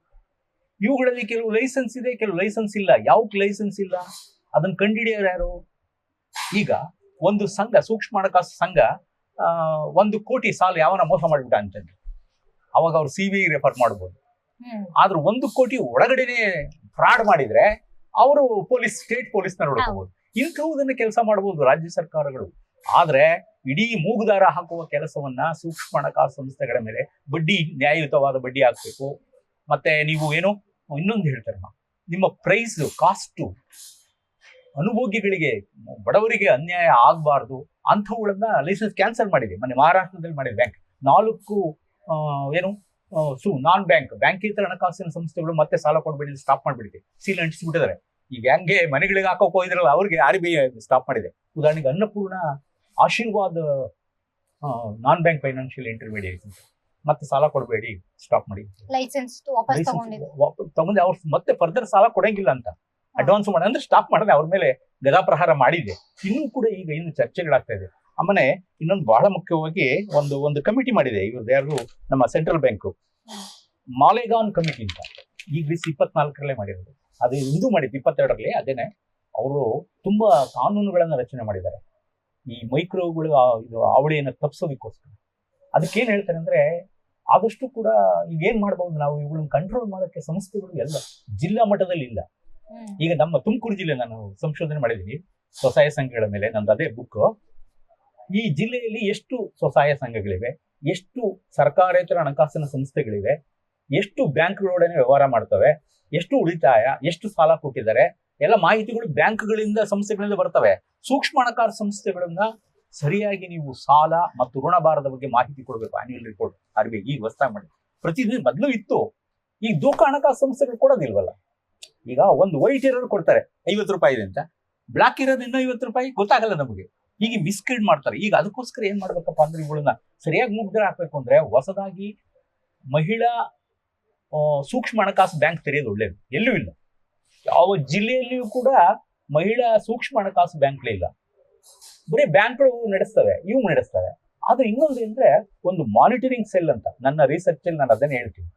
ನೋಡ್ರಿ, ಕಂಟ್ರೋಲ್ ಮಾಡೋದಕ್ಕೆ ನೀವು ಕೇಳಿದ್ದೀನಿ ನಾನು D C Tumakuru D C ಹೋಗಿ ನಾನು ರಿಸರ್ಚ್ ಮಾಡ್ಬೇಕಾರೆ, ಸರ್ ಅದು ಲೀಡ್ ಬ್ಯಾಂಕ್ ಅಂತ ಒಂದಿದೆ, ನಬಾರ್ಡ್ ಕಂಟ್ರೋಲ್ ಬರುತ್ತೆ.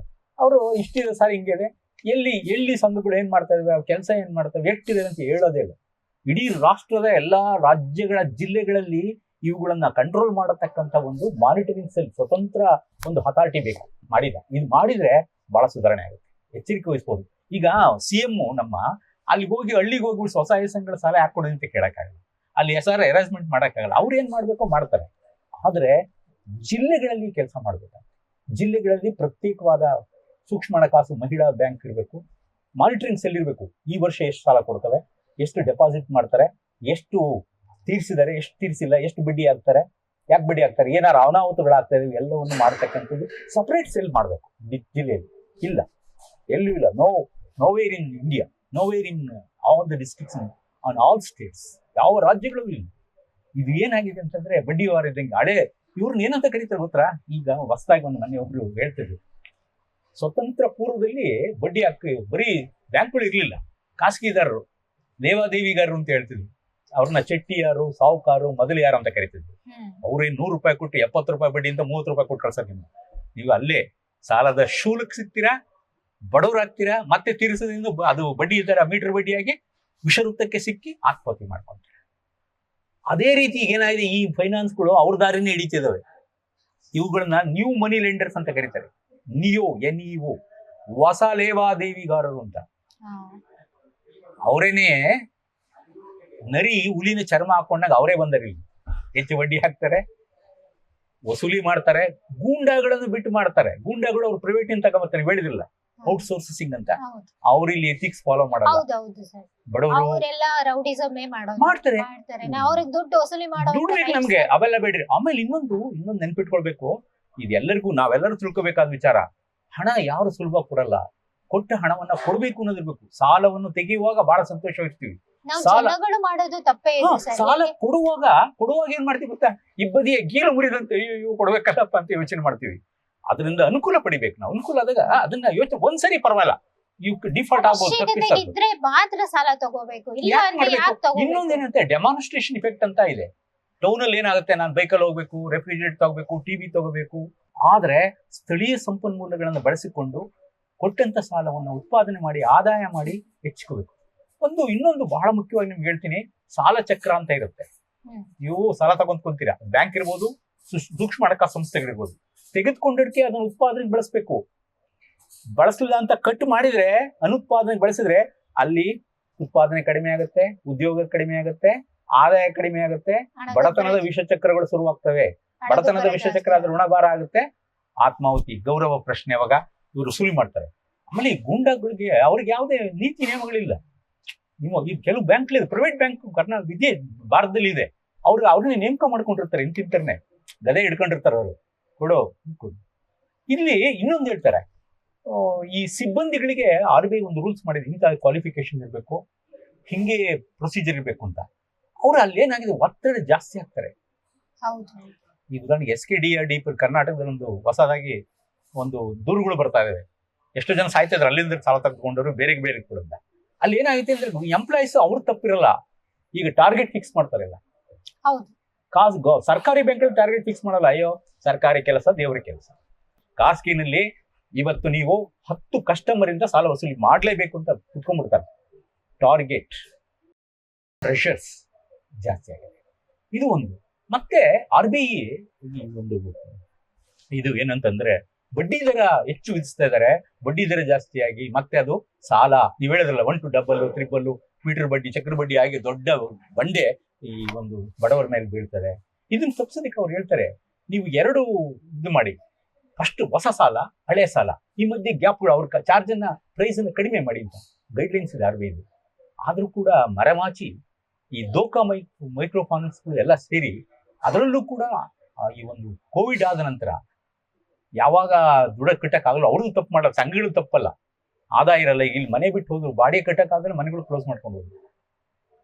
ಇದು ಇಂಥ ಸನ್ನಿವೇಶದಲ್ಲಿ ಏನ್ ಮಾಡ್ಬೋದು, ಸರ್ಕಾರಗಳು ಬರ್ಬೇಕಾದ್ರೆ ಪಾಲಿಸಿ ಮಾಡ್ಬೇಕು, ಸಬ್ಸಿಡಿ ಕೊಡ್ಬೋದು. ನೀವು ಹೇಳಿದ್ರಲ್ಲ ಎಲ್ಲಿ ಕೊಡ್ಬೋದು ಅಂದ್ರೆ ಸಬ್ಸಿಡಿ ಈಗ ಜನಗಳು ಏನಂತ ಅನ್ಕೊಂಡಿದ್ದಾರೆ ಅಂತಂದ್ರೆ ಮೈಕ್ರೋ ಫೈನಾನ್ಸ್ ಮಾಡ್ಬೋದು. ಸಾಲ ತಗೊಂಡಿದ ತಕ್ಷಣ ಈಗ ಸರ್ಕಾರ ಯಾವ್ದೋ ರೀತಿನಲ್ಲಿ ಆ ಸರ್ಕಾರ ಬರುತ್ತೆ ಈ ಸರ್ಕಾರ ಬರುತ್ತೆ, ಆ ವರ್ಷ ಸಾಲ ಮನ್ನಾ ಮಾಡ್ತಾರೆ, ಈ ವರ್ಷ ಸಾಲ ಮನ್ನಾ ಮಾಡ್ತಾರೆ, ಇಲ್ಲ ಈ ತರ ಸಬ್ಸಿಡಿ ಸಿಗುತ್ತೆ ತಗೊಂಡ್ಬಿಡೋಣ ಬೇರೆದಕ್ಕೆ ಯೂಸ್ ಮಾಡ್ಕೊಳ್ಳೋಣ ನೋಡ್ಕೊಂಡ್ರೆ ಆಯ್ತು ಅನ್ನೋ ಲೇಸಿನೆಸ್ ಅಲ್ಲಿ ಸಾಲ ತಗೊಂತಾರೆ, ಕಟ್ಟಕ್ಕಾಗದೆ ಒದ್ದಾಡೋರು ಇದಾರೆ.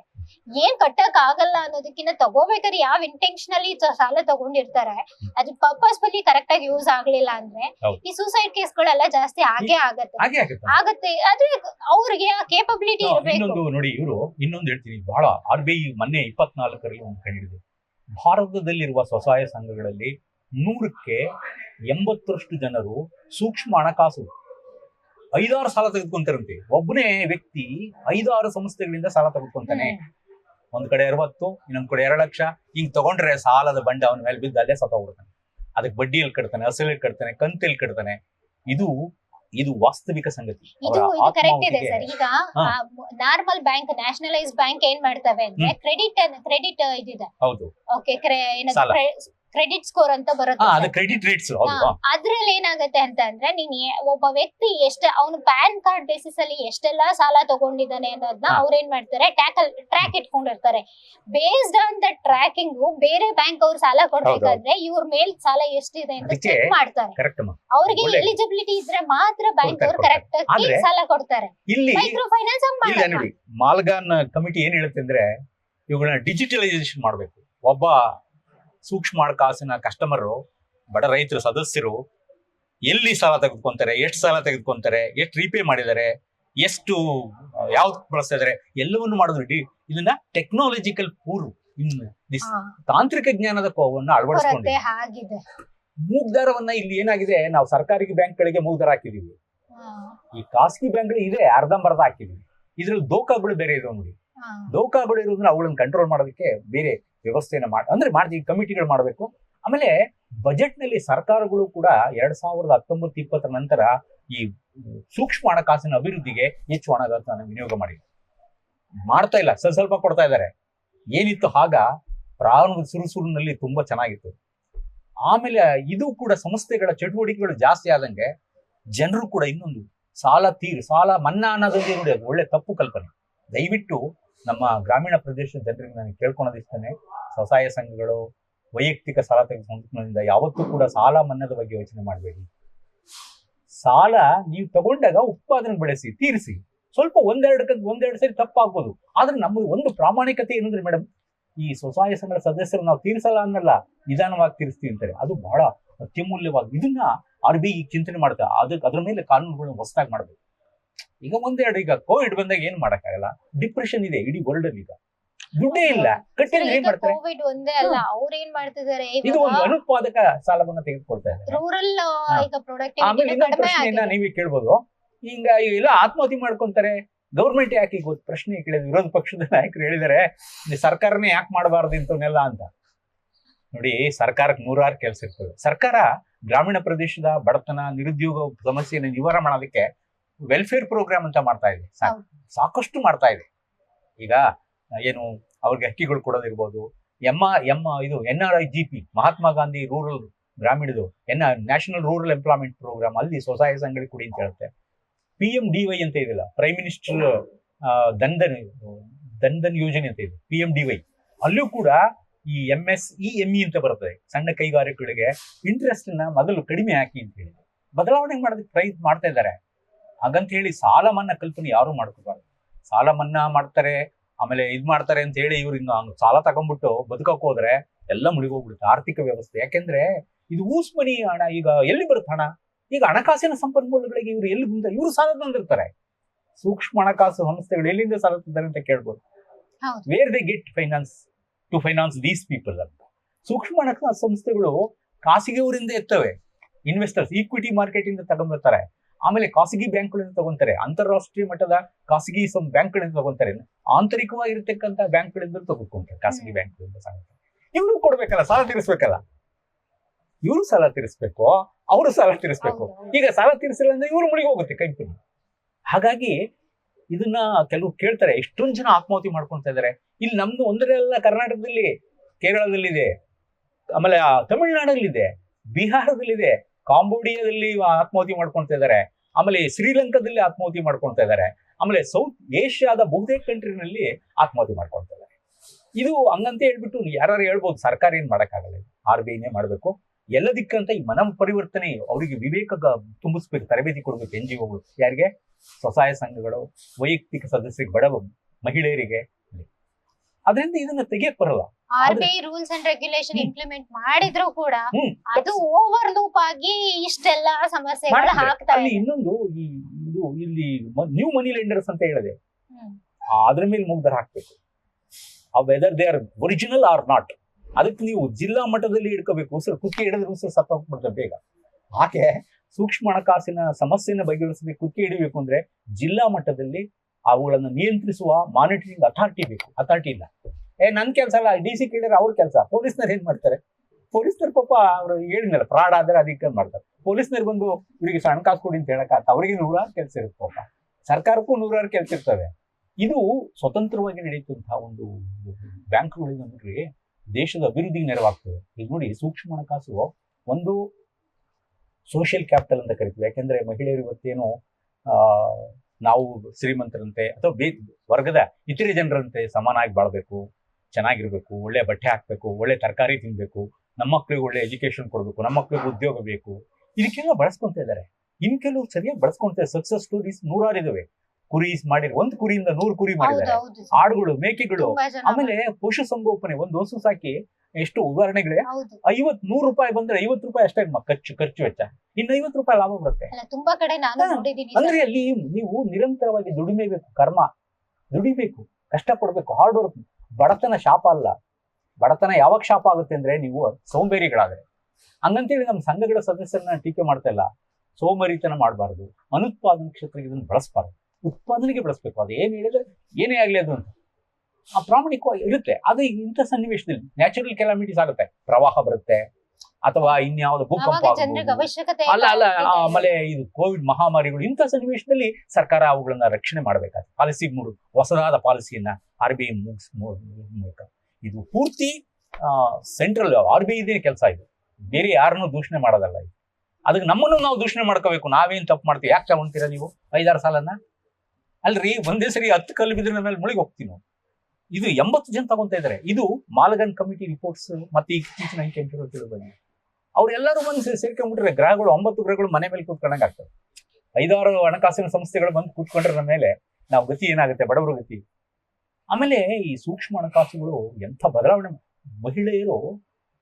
ಮಹಿಳೆಯರು ಸಬಲೀಕರಣ ಆಗಿದ್ದಾರೆ, ಆರ್ಥಿಕ ಶಕ್ತಿ ಇದೆ ಅವರಿಗೆ, ಉಳಿತಾಯ ಮಾಡ್ತಾರೆ. ಆಮೇಲೆ ಗಂಡನ ಬಗ್ಗೆ, ಮಕ್ಕಳ ಬಗ್ಗೆ ಯೋಚನೆ ಮಾಡ್ತಾರೆ.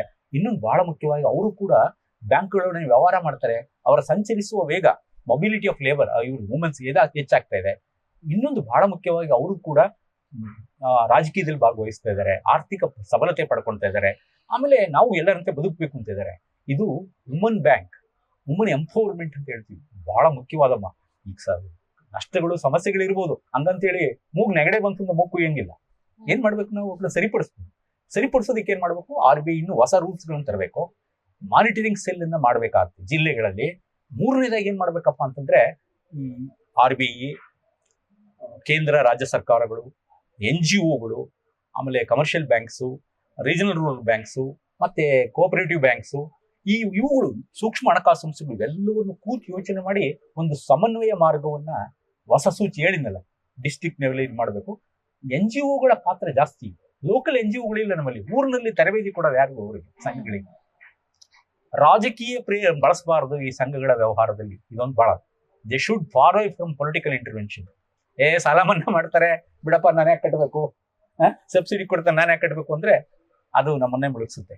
ಹಂಗಂತ ಹೇಳ್ಬಿಟ್ಟು ಇವ್ರನ್ನ ಕೊಟ್ಟನ್ ಕೊಡಂಗೆ ಈಸ್ಕೊಂಡು ಇರ್ಬೋದ್ರ ಆಗ್ಬಾರ್ದು. ಅದನ್ನ ನಾವ್ ಅನ್ಕೊಂಡಂಗೆ ಸರ್, ತುಂಬಾ ಹಣ ಈಗ 100 ಕೇಸಸ್ಗಳು ಈಗ ಸ್ಮಾಲ್ ಫೈನಾನ್ಸ್ ತಗೊಂಡಿರೋದು ಪರ್ಪಸ್ ಯೂಸ್ ಆಗೋದು ಒಂದು 70% 30%. ನೋಡಿ ಈಗ ಇದ್ರ ಮೇಲೆ ಮಾತಾಡ್ತೀನಿ ನಾನು. ಆತ್ಮಾಹುತಿ ಕೇಸ್ಗಳಾಗಿದಾವಲ್ಲ, ಇವತ್ತಿನ ಪೇಪರ್ ನೋಡಿ 5-6 ಕಡೆ ಸಾಲ ತಗೊಂಡಿರೋದು ಜಾಸ್ತಿ ಆಗಿರೋದು. ಈಗ ನನ್ಗೆ ಸಾಲ ತಗೊಂಡು ಇನ್ನೊಬ್ರು ನೆಂಟ್ರಿ ಕೊಡೋದು, ಅವ್ರ ಕೈ ಎತ್ತೋದು, ಇವ್ರ ಕೈ ಎತ್ಬಿಡೋದು, ಈ ತರದ್ದು ಸಾಮಾಜಿಕ ಬದಲಾವಣೆಗಳು ಇದೆ. ಆಮೇಲೆ ಇನ್ನೊಂದು, ಕೆಲವು ಸ್ವಸಹಾಯ ಸಂಘಗಳು ಡೈ ಫಂಕ್ಷನಿಂಗ್ ಆಗ್ತದೆ, ಕೆಲಸ ಮಾಡ್ತಾ ಇಲ್ಲ, ಲೋನ್ಗೋಸ್ಕರ ತಗೊಂಡು ಸುಮ್ಮನಿದ್ ಬಿಡ್ತವೆ. ಆಮೇಲೆ ಇನ್ನೊಂದು ಬಹಳ ಪಾಸಿಟಿವ್ ಪಾಯಿಂಟ್ ಹೇಳ್ತೀನಿ, ಮೈಕ್ರೋ ಫೈನಾನ್ಸ್ ಅಲ್ಲಿ ಸಕ್ಸಸ್ ಆಗಕ್ಕೆ ಬಹಳ ಒಂದು ಪಾಲಿಸಿ ಮ್ಯಾಟರ್ ಅಲ್ಲಿ JLB ಗ್ರೂಪ್ ಅಂತ ಇದೆ, ಜಾಯಿಂಟ್ ಲಯಬಿಲಿಟಿ ಗ್ರೂಪ್ಸ್ ಅಂತ. ಈಗ ಬಾಂಗ್ಲಾದಲ್ಲಿ ಇದೆ. ಈಗ ಕೇಳ್ಬೋದು ಪ್ರಶ್ನೆ, ಬಾಂಗ್ಲಾದಲ್ಲಿ ಸಕ್ಸಸ್ ಆಗ್ತಾ ಇದೆ, ನಮ್ಮ ದೇಶದಲ್ಲಿ ಯಾಕೆ ಸಕ್ಸಸ್ ಆಗ್ತಾ ಇಲ್ಲ? ಸೂಕ್ಷ್ಮ ಹಣಕಾಸು. ಮೊದಲನೇ ಪ್ರಶ್ನೆ, ಬಾಂಗ್ಲಾದಲ್ಲಿ ಏನಪ್ಪಾ ಅಂದ್ರೆ ಒಂದೇ ಧರ್ಮ, ಒಂದೇ ಜಾತಿ. ಅಲ್ಲಿ JLB ಗ್ರೂಪ್ ಒತ್ತಡ ಆಗ್ತದೆ, ಒಬ್ಬ ಕಟ್ಲಿ ಇನ್ನೊಬ್ಬ ಕಟ್ಟಲ್ ಮಾಡ್ತಾರೆ, ಅವರೇ ಕಟ್ಟಬೇಕು, ರೆಸ್ಪಾನ್ಸಿಬಿಲಿಟಿ ಮಾಡಿದ್ದಾರೆ. ಈಗ ಒಂದ್ ಸಂಘ ನಮ್ಮಲ್ಲಿ 10-20 ಜನ ಇರ್ತಾರೆ, ಆ ಸಂಘದ ಎಲ್ಲರೂ ಒಟ್ಟಿಗೆ ಕೆಲಸ ಮಾಡ್ಬೇಕು, ಎಲ್ಲರೂ ರಿಪೇ ಮಾಡ್ಬೇಕು, ಎಲ್ಲರೂ ಸಾಲ ತಗೋಬೇಕು, ಅಭಿವೃದ್ಧಿ ಮಾಡ್ಬೇಕು. ಅಲ್ಲಿ ಫಿಕ್ಸ್ ಮಾಡಿದ್ರೆ ಹೊಣೆಗಾರಿಕೆನ. ಈಗ ನಾನ್ ಕಟ್ಲಿಲ್ಲ, ನೀವು ಕಟ್ಟಿರ್ತೀರಾ, ಅವಾಗ ಇವ್ರು ಕಟ್ಟಂಗ್ ಮಾಡ್ತಾರೆ, ಎಲ್ಲರೂ ಹೋಗಿ. ಒಂದ್ ವೇಳೆ ಕಟ್ಲಿಲ್ಲ ಅಂದ್ರೆ ಅವ್ರಿಗೆ ವಿಟ್ನೆಸ್ ತಗೊಂಡಿರ್ತಾರೆ, ಅವರಿಂದ ಬ್ಯಾಂಕ್ಗಳಲ್ಲಿ ಸೆಕ್ಯೂರಿಟಿ ಹಾಕಿರ್ತಾರೆ ನೋಡ್ರಿ. ಹಂಗೆ ಈ JLB ಗ್ರೂಪ್ಗಳಲ್ಲಿ ಸರಪಳಿಯ ಪರಿಣಾಮ ಉಂಟಾಗುತ್ತೆ. ವೈಯಕ್ತಿಕ ಕೊಟ್ಟು ಬರಲ್ಲ, ಯಾರೋ ಬರಲ್ಲ. ಈ ತರ ನೀವ್ ಹೇಳಿದ್ರಲ್ಲ, ಆತ್ಮಾಹುತಿ ಮಾಡ್ಕೊಂತ ಇರೋರು ಈ ಸ್ವತಂತ್ರ ಗುಂಪು ವೈಯಕ್ತಿಕ ಸಾಲ ತಗೊಂತಾರೆ ನೋಡಿ, ಒಬ್ಬೊಬ್ಬರೇ 2 ಲಕ್ಷ 5 ಲಕ್ಷ 5 ಕಡೆ ತಗೊಂಡೋಗಿ ಅವು ಸಾಧ್ಯ. JLB ಗ್ರೂಪ್ಗಳನ್ನು ಚೆನ್ನಾಗಿ ಬಲಪಡಿಸ್ಬೇಕು. ಅದಕ್ಕೆ ಬ್ಯಾಂಕ್ಗಳು ಚೆನ್ನಾಗಿದ್ವು, ಅಲ್ಲಿ ಯಾರು ಆತ್ಮಹತ್ಯೆ ಮಾಡ್ಕೊಂತಾರೆ. ನಾವು ಸಾಲ ತಗೊಳಕ್ ಮುಂಚೆ ಸರ್ ನಾವ್ ಅದ್ರನ್ನ ಯೋಚನೆ ಮಾಡ್ಬೇಕು, ಅದು ಕರೆಕ್ಟ್ ಆಗಿ ಯೂಸ್ ಮಾಡ್ತೀವ ನೋಡ್ಬೇಕು. ಅದಲ್ಲದೆ ಕಟ್ಟಲಿಲ್ಲ ಅಂದ್ರೆ ಏನಾಗುತ್ತೆ ಅನ್ನೋ ಪ್ರಜ್ಞೆ ಇರ್ಬೇಕು. ಆಮೇಲೆ ಕಟ್ಟಿದ್ರು ಪರವಾಗಿಲ್ಲ, ಏನೋ ರಾಜಕೀಯ ಪ್ರೇರೇಪಿತ ವಿಷಯಗಳನ್ನ ಹರಡತ ಮಧ್ಯವರ್ತಿಗಳಿದ್ದಾರೆ ಇಲ್ಲೂ ಕೂಡ. ಎಲ್ಲಾ ಕ್ಷೇತ್ರದಲ್ಲಿ ಮಧ್ಯವರ್ತಿಗಳು ಸುಳ್ಳು ಹೇಳ್ತಾರೆ, ಮಾಹಿತಿ ಕೊಡ್ತಾರೆ. ಅದಕ್ಕೆ ಹೇಳಿದ್ರು, ಜಿಲ್ಲಾ ಮಟ್ಟ ರೂಪಾಯಿ ಕೊಟ್ರೆ ವಾಪಸ್ ಹೋಗ್ತಾನೆ, ಆತರ ಅಲ್ಲೂ ಇದಾರೆ ದೋಖಗಳು, ಸಂಘಗಳಲ್ಲಿ ಚೀಟ್ ಮಾಡೋರು ಇರ್ತಾರೆ. ಇದನ್ನೆಲ್ಲ ನಿಯಂತ್ರಿಸೋದಕ್ಕೆ ಜಿಲ್ಲಾ ಮಟ್ಟದಲ್ಲಿ ಮಾನಿಟರಿಂಗ್ ನಿಯಂತ್ರಿಸುವ ಒಂದು ಸಂಸ್ಥೆ ಬೇಕು ನಮ್ಗೆ. ಸರ್ಕಾರ ಏನೇನಕ್ಕೂ ಖರ್ಚು ಮಾಡ್ತಾರೆ ಸರ್ಕಾರ. ನೀವು ಯಾಕೆ why not you start micro banks in district level, ಮಹಿಳಾ ಬ್ಯಾಂಕ್ಗಳನ್ನು ಸ್ಥಾಪನೆ ಮಾಡಬಹುದು. ಅನುಕೂಲ ಆಗುತ್ತೆ. ಬಡವರ ಬಗ್ಗೆ ಕಾಳಜಿ ಇರ್ಬೇಕು ಅಂದಾಗ ನಾವು ತೆಗೀರಿ ಬಡವರ ಬ್ಯಾಂಕ್. ಈಗ ಇನ್ನೊಂದ್ ಹೇಳೋದಂದ್ರೆ ಸರ್, ಈಗ ನಾವು ರೂರಲ್ ಡೆವಲಪ್ಮೆಂಟ್ ಬಗ್ಗೆ ಮಾತ್ರ ಇಷ್ಟೊತ್ತು ಮಾತಾಡಿದೀವಿ. ಈಗ ಅದಲ್ಲದೆ ಈಗ ಅರ್ಬನ್ ಲೆವೆಲ್ ಅಲ್ಲಿ ಏನಾಗ್ತಿದೆ ಅಂದ್ರೆ, ಅರ್ಬನ್ ಲೆವೆಲ್ ಅಲ್ಲೂ ಕೆಲವೊಂದು, ಈಗ ಲಾಸ್ಟ್ 1 year ಬ್ಯಾಕ್ ನನ್ಗೆ ಆಗಿದ್ದ ಇನ್ಸಿಡೆಂಟ್ ಏನಂದ್ರೆ, ಒಬ್ರು ಸೂಸೈಡ್ ಮಾಡ್ಕೊಂಡ್ರು. ಸೂಸೈಡ್ ಬಂದು ಏನಾಗಿದೆ ಅಂತಂದ್ರೆ, ಅವರು ಸಾಲ ಮಾಡಿದ್ದಾರೆ. ಎಲ್ಲಿ ಸಾಲ ಮಾಡಿದ್ದಾರೆ ಅಂದ್ರೆ, ಮೊಬೈಲ್ ಆಪ್ ಅಲ್ಲಿ. ಮೊಬೈಲ್ ಆಪ್ ಹೇಗೆ ಅಂದ್ರೆ, ಒಂದು NBFC ನಾನ್ ಬ್ಯಾಂಕ್ ಫೈನಾನ್ಷಿಯಲ್ ಕಂಪನಿ ಅಂಡರ್ ಅಲ್ಲಿ ತಗೊಂಡು ರಿಜಿಸ್ಟರ್ ಮಾಡ್ಕೊಂಡು ಅವ್ರೇನ್ ಮಾಡಿದ್ದಾರೆ, ಒಂದು ಆಪ್ ಕ್ರಿಯೇಟ್ ಮಾಡ್ಕೊಂಡು ಆಪ್ ಥ್ರೂ ಸಾಲ ಕೊಡೋದಕ್ಕೆ ಸ್ಟಾರ್ಟ್ ಮಾಡಿದ್ದಾರೆ. ಸಾಲ ಕೊಟ್ಟು ಏನ್ ಮಾಡ್ತಾರೆ, 10 days ವ್ಯಾಲಿಡಿಟಿ ಕೊಡ್ತಾರೆ, 10 days ವಿತ್ ಇಂಟ್ರೆಸ್ಟ್ ವಾಪಸ್ ಕೊಡ್ಬೇಕು. ಅವ್ನೇನಾದ್ರು ಫೇಲ್ ಆದ, ಡಿಫಾಲ್ಟ್ ಆದ ಅಂದ್ರೆ ಆ 10th 11th ಡೇ ಅವನಿಗೆ ಕೊಡೋ ಅಂತ torture, non stop phone calls. ಮತ್ತೆ ವಿಸಿಟ್ ಮಾಡ್ತೀವಿ ಅಂತ ಹೇಳ್ತಾರೆ, ಕಲೆಕ್ಟ್ ಮಾಡಿರ್ತಾರೆ, ಡಾಕ್ಯುಮೆಂಟ್ಸ್ ಎಲ್ಲಾ ಮಾಡಿರ್ತಾರೆ, ನಾನ್ ಸ್ಟಾಪ್ ಫೋನ್ ಕಾಲ್. ಒಂದೇ ಅವ್ರದ್ದು ಫೋನ್ ಕಾಲ್ ಅಲ್ಲಿ ಅವನು ಸೂಸೈಡ್ ಮಾಡ್ಕೊಂತಿದ್ದಾನೆ. ಇದು ಒಂದ್ ಕೇಸ್ ಅಲ್ಲ, ತುಂಬಾ ಕೇಸಸ್ ನಾನು ಒಬ್ಳಿಗೆ ಬಂದಿದೆ ಈ ತರ. ಬರೀ ಸೂಸೈಡ್, ಈ ಸಾಲದಿಂದ ಬರೀ ಸೂಸೈಡ್ ಅಂದ್ರೆ ಇದು ಈ ವರ್ಷ ಅಲ್ಲ, ಇದು ಕರ್ನಾಟಕದಲ್ಲಿ ಮಾತ್ರ ಅಲ್ಲ, ನೀವು ಹೇಳ್ದಂಗೆ ಇಡೀ ಸ್ಟೇಟ್ ಗಳಲ್ಲೇ ಇದೆ, ಎಲ್ಲಾ ಸ್ಟೇಟ್ ರಾಷ್ಟ್ರಗಳಲ್ಲೂ ಇದೆ. ಈಗ ಇದಕ್ಕೆ ಉತ್ತರ ಕೊಡ್ತೀನಮ್ಮ. ಚೈನಾ ಆಪ್ಸ್ ಅಂತ ಇಡೀ ವಿಶ್ವಕ್ಕೆ ತಪ್ಪಿಕೊಳ್ಳೆ ದೊಡ್ಡ ಮೋಸಗಾರರು ಅಂದ್ರೆ ಚೈನಾ ಆಪ್ಸ್ ಅಂತಲೇ ಇಂಥವಾಗಿದೆ. ಬೇಗ ಸಾಲ, ಲಾಟ್ರಿ, ಕುದುರೆ ಬಾಲ ಹಿಡ್ಕೊಂಡಂಗೆ ಸಾಲ ತಗೊಳ್ಳಿ ಇದ್ ಮಾಡ್ತೀವಿ ಅಂತ. ಇದನ್ನ ಇಂಥವುಗಳ ಮೇಲೆ ಸರ್ಕಾರ ನಂಬಾರದು, ಜನರುಗಳು ಮೊದಲು. ಈಗ ನಾವು ಲೋಯೆಸ್ಟ್ ಪಾಯಿಂಟ್ ಬಡವರು, ಅವರು ನಿಜವಾಗಿಯೂ ಬಂಡವಾಳ, ಈ ಬ್ಯಾಂಕ್ಗಳ ಅವರು ಬಂದು ಸಾಲ ತಗೊಂಡು ಕಟ್ಟಿ ಅವುಗಳಿಗೆ ಆದಾಯ ಬರಂಗ್ ಮಾಡ್ತಾರೆ. ಅವರೇ ಮಾಹಿತಿ ಸರ್ಕಾರ ನೋಡಕ್ಕಾಗ್ತ. ನಮ್ಮ ಈಗ CM ಬಂದು ಯಾವ್ದೋ ಒಂದು ಹಳ್ಳಿಲಿ ನಾವು ಅವ್ರು ಹೆಂಗ್ ಸಾಲ ಕೊಡ್ತಾರೆ, ಅವ್ರು ನೋಡಕ್ಕಾಗಲ್ಲ, ಸರ್ಕಾರ ನೋಡಕ್ಕಾಗಲ್ಲ. ಆದ್ರೆ ನಾವು ಅವೇರ್ನೆಸ್ ಇರ್ಬೇಕು, ಅವ್ರು ವಿದ್ಯಾವಂತರಾಗಿರ್ಬೇಕು, ಅವ್ರು ವಿದ್ಯಾವಂತರಲ್ಲ. ಅದಕ್ಕೆ NGOಗಳು ಟ್ರೈನಿಂಗ್ ಕೊಡ್ಬೇಕು. ಜಿಲ್ಲಾ ಮಟ್ಟದಲ್ಲಿ ನಾನು ಅದನ್ನ ಹೇಳ್ತೇನೆ, ಟ್ರೈನಿಂಗ್ ಒಂದ್ಸರಿ ಕೈಬಿಡ್ತಾರೆ. ಈಗ ಉದಾಹರಣೆಗೆ ಈ ವರ್ಷ ಬರ್ತೀರಾ ಟ್ರೈನಿಂಗ್ ಸಂಘ ಮಾಡ್ತಾರೆ, ಅವತ್ತೊಂದ್ ದಿವಸ ಬೋರ್ಡ್ ಹಾಕ್ಬಿಟ್ಟು ಟ್ರೈನಿಂಗ್ ಕೊಟ್ಬಿಡೋದು, ಇನ್ ಕೊಡೋದೇ ಇರೋದು, ಮುಗಿದೋಯ್ತು. ಆದ್ರೆ ಅದಾದ ನಂತರ ಏನ್ ಮಾಡ್ತಾ ಇದಾರೆ ಅವರು? ಕುರಿ ಸಾಲ ಕೊಟ್ರಿ, ಅವ್ನು ಕುರಿ ತಂದನ, ಏನ್ ಮಾಡ್ತಾ ಇದ್ದಾನೆ, ಅದನ್ನ ಏನ್ತೀವಿ ಸೂಪರ್ವಿಷನ್, ಮ್ಯಾನೇಜ್ಮೆಂಟ್, ಈ ಎರಡು ಸತತವಾಗಿ ಆಗ್ಬೇಕು. ಸೊ ಅದರಿಂದ ಏನ್ ಮಾಡ್ಬೇಕು, ಇದು ತಪ್ಪು ಅಂತ ಹೇಳಂಗಿಲ್ಲ. ಆತರ ಆಸೆಗಳನ್ನ ಇಟ್ಕೋಬಾರ್ದು ಜನಗಳು. ಸಾಲ ಮನ್ನಾ ಇವೆಲ್ಲ ಮಾಡ್ತಾ ಹೋದ್ರೆ ದೇಶನೇ ಮುಳುಗೋಗುತ್ತೆ. ಆರ್ಥಿಕ ಅಭಿವೃದ್ಧಿ, ಗ್ರಾಮೀಣ ಅಭಿವೃದ್ಧಿ ಇರಲ್ಲ, ಉದ್ಯೋಗನೆಲ್ಲ ಎಲ್ಲ ಮಾಡ್ತಾನ, ಕೊನೆಗೆಲ್ಲ ಇಡೀ ದೇಶ ಪಾಪರ ಆಗ್ಬಿಡ್ತದೆ. ಅಂದ್ರೆ ನಾನು ಇವ್ರ ಪರವಾಗಿ ಮಾತಾಡ್ತಾ ಇಲ್ಲ. ಸೂಕ್ಷ್ಮ ಹಣಕಾಸುಗಳನ್ನು ಅವುಗಳಿಗೆ ಮುಗ್ಧರ ಹಾಕೋ ಕೆಲಸವನ್ನು RBI ಮಾಡಬೇಕು. ಅವುಗಳು ಈಗ ಸರ್ಕಾರಿ ಬ್ಯಾಂಕ್ಗಳು ಇವತ್ತೆಲ್ಲ ನಾಳೆ ಅಂತ ಹೇಳ್ತಾರೆ, ಇವ್ರು ಹಂಗೆ ಹೇಳೋದಿಲ್ಲ. ನೀತಿ ನಿಯಮಗಳು ಬೇಡ, ಎಥಿಕ್ಸ್ ಮಾರಲ್ ಕಣಪ್ಪ. ನಾವು ಬಡವರು ತುಂಬಾ ಕಟ್ಟಕ್ಕಾಗಲ್ಲ, ನೀತಿ ನಿಯಮಗಳನ್ನ ಪಾಲಿಸೋದಿಲ್ಲ, ಗುಂಡಾಗಿರಿನೇ ಮಾಡ್ತಾರೆ. ಹಂಗ ಮಾಡಿದ್ರೆ ಅವರು ಬದುಕಲ್ಲ, ಸಂಬಳ ಕೊಡಲ್ಲ, ಅವ್ರನ್ನ ಕಿತ್ತಾಕ್ತಾರೆ ಉದ್ಯೋಗಿಗಳನ್ನ. ಒತ್ತಡ ಬರ್ತದಿಲ್ಲ. ಆಮೇಲೆ ಎಂಥ ಪ್ರಪಂಚ ಅಂದ್ರೆ, ಇವತ್ತು ಹಣ ಇದ್ದವನು ಒಬ್ಬ ಕರಗಿರ್ತಾನೇನ್ರಿ, ಬಹಳ ಸುಂದರ ಅಂತ ಹೇಳ್ತಾರೆ ಜಾಸ್ತಿ ಹಣ ಇದ್ರೆ. ಯಾಕೆ ಹೇಳ್ತಾ ಇದ್ದೀನಿ ಅಂದ್ರೆ, ಹಣ ಇಲ್ಲದೆ ಬದುಕೋಕ್ ಆಗ್ತಿಲ್ಲ ಇಲ್ಲ ಇವತ್ತು. It is just like A blood. ನಮಗೆ ಬ್ಲಡ್ ಎಷ್ಟು ಮುಖ್ಯನೋ ಈ ಹಣಕಾಸು, ಅಂಥವು ಹಣಕಾಸನ್ನು ಕೊಡ್ತಾ ಇದಾವೆ. ಎಲ್ಲಿಂದ ತಂದು ಅವರು ಸಾಲ ಕೊಡ್ತಾರೆ. ಆಮೇಲೆ ಅವರು ಯೋಚನೆ ಮಾಡ್ಬೇಕು, ಆ ಮ್ಯಾನೇಜ್ಮೆಂಟ್ ಬಹಳ ಪರಿವರ್ತನೆ ಆಗ್ಬೇಕಾಗುತ್ತೆ. ಸಿಬ್ಬಂದಿಗಳು ಹೇಗೆ ವರ್ತಿಸ್ತಾರೆ ಅದನ್ನ ಸೂಪರ್ವಿಷನ್ ಅವ್ರು ಮಾಡ್ಬೇಕು. ಮ್ಯಾನೇಜ್ಮೆಂಟ್ ಆ ಮ್ಯಾನೇಜ್ಮೆಂಟ್ ಕಂಟ್ರೋಲ್ ಮಾಡ್ಬೇಕು, ಸೂಪರ್ವಿಷನ್ ಮಾಡ್ಬೇಕು. ಲಾಭ ಇರುತ್ತೆ, ಅದ್ರ ಮಿತಿ ಇರಬೇಕು. ಅವು ಅತಿಯಾದ ಲಾಭ ಬಡ್ಡಿ ಹಾಕೋದು ಒಳ್ಳೇದಲ್ಲ, ಟೂ ಮಚ್. ಅದನ್ನ RBI ಈಗ ವಿಂಗಡಣೆ ಮಾಡ್ತಾ ಇದೆ. ಈ ಬಡ್ಡಿನ ಈಗ ಇಷ್ಟಕ್ಕೆ ಅಲ್ಪಾವಧಿಗೆ ದೀರ್ಘಾವಧಿಗೆ ಹೆಂಗ್ ಮಾಡ್ಬೇಕು. ಸುಮ್ಮನೆ ಕೆಲವೆಲ್ಲ GST ಪ್ರೊಸೆಸಿಂಗ್ ಚಾರ್ಜ್ ಜಾಸ್ತಿ ಆಗಬಾರ್ದು. ಆಮೇಲೆ ಎಲ್ಲದಕ್ಕಿಂತ ಇದನ್ನು ಮಾತ್ರ ತಡೆಗಟ್ಟೋದಕ್ಕೆ ಬಯೋಮೆಟ್ರಿಕ್ ಟೆಕ್ನಾಲಜಿ ಬಳಸಬೇಕಾಗತ್ತೆ. ಮೈಕ್ರೋ ಫೈನಾನ್ಸ್ ನಲ್ಲಿ ಎಲ್ಲ ಸಾಲ 5-6 ಕಡೆ ಸಾಲ ತಗೊಂಡ್ರೆ ಯಾಕೆ ಕೊಡ್ಬೇಕು? ಈ ಒಬ್ಬೊಬ್ರಿಗೆ ಕೊಡೋದು ಸ್ವಸಹಾಯ ಸಂಘಗಳು ಮಾಡ್ತಾ ಇಲ್ಲ. ವೈಯಕ್ತಿಕ ಸಾಲ ತಗೊಂತಾರೆ ನೋಡಿ, ಒಬ್ಬೊಬ್ರು ಕೊಡೋದಕ್ಕೆ ರೂಲ್ಸ್ ಮಾಡ್ಬಿಡಿ ಸರ್ಕಾರ. 1922ರಲ್ಲಿ RBI ಒಬ್ಬ ವ್ಯಕ್ತಿ 3 ಲಕ್ಷದಿಂದ 5 ಲಕ್ಷ 4,90,000 ತಗೋಬಹುದು. ಅವನಿಗೆ ಗೊತ್ತಾಗಲ್ಲ. ನೀವ್ ಹೇಳಿದ್ರಲ್ಲ ಕಂಡು ಹಿಡಿಯೋದು ಎಲ್ಲಿ ತಗೊಂಡನೆ ಅಂತ. ಇಲ್ಲಿವರೆಗೂ ನೀವೆಲ್ಲ ಇತಿಹಾಸವನ್ನ ನಾನು ಸ್ಟಡಿ ಮಾಡಿ, ನಮ್ಮ ಹತ್ರ ಇದೆಯಮ್ಮ. ಆತ್ಮಾಹುತಿ ಮಾಡ್ಕೊಂಡ್ರು ಎಷ್ಟು ಸಾಲ ತಗೊಂಡರು ಸರ್? ಅವರು ಅಷ್ಟೊಂದು ತಗೊಂಡಿರಲ್ಲ.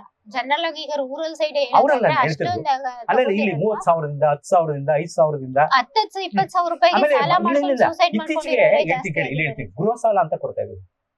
ಮನೆ ರಿಪೇರಿಗೆ ಅಂತ ಸಾಲ ಕೊಡ್ತಾ ಇದ್ದಾವೆ. ಅದು ಕಾಸ್ಟ್ ಇರುತ್ತೆ, ಜಾಸ್ತಿ ಇರುತ್ತೆ, 1 ಲಕ್ಷ 2 ಲಕ್ಷ ಇರುತ್ತೆ.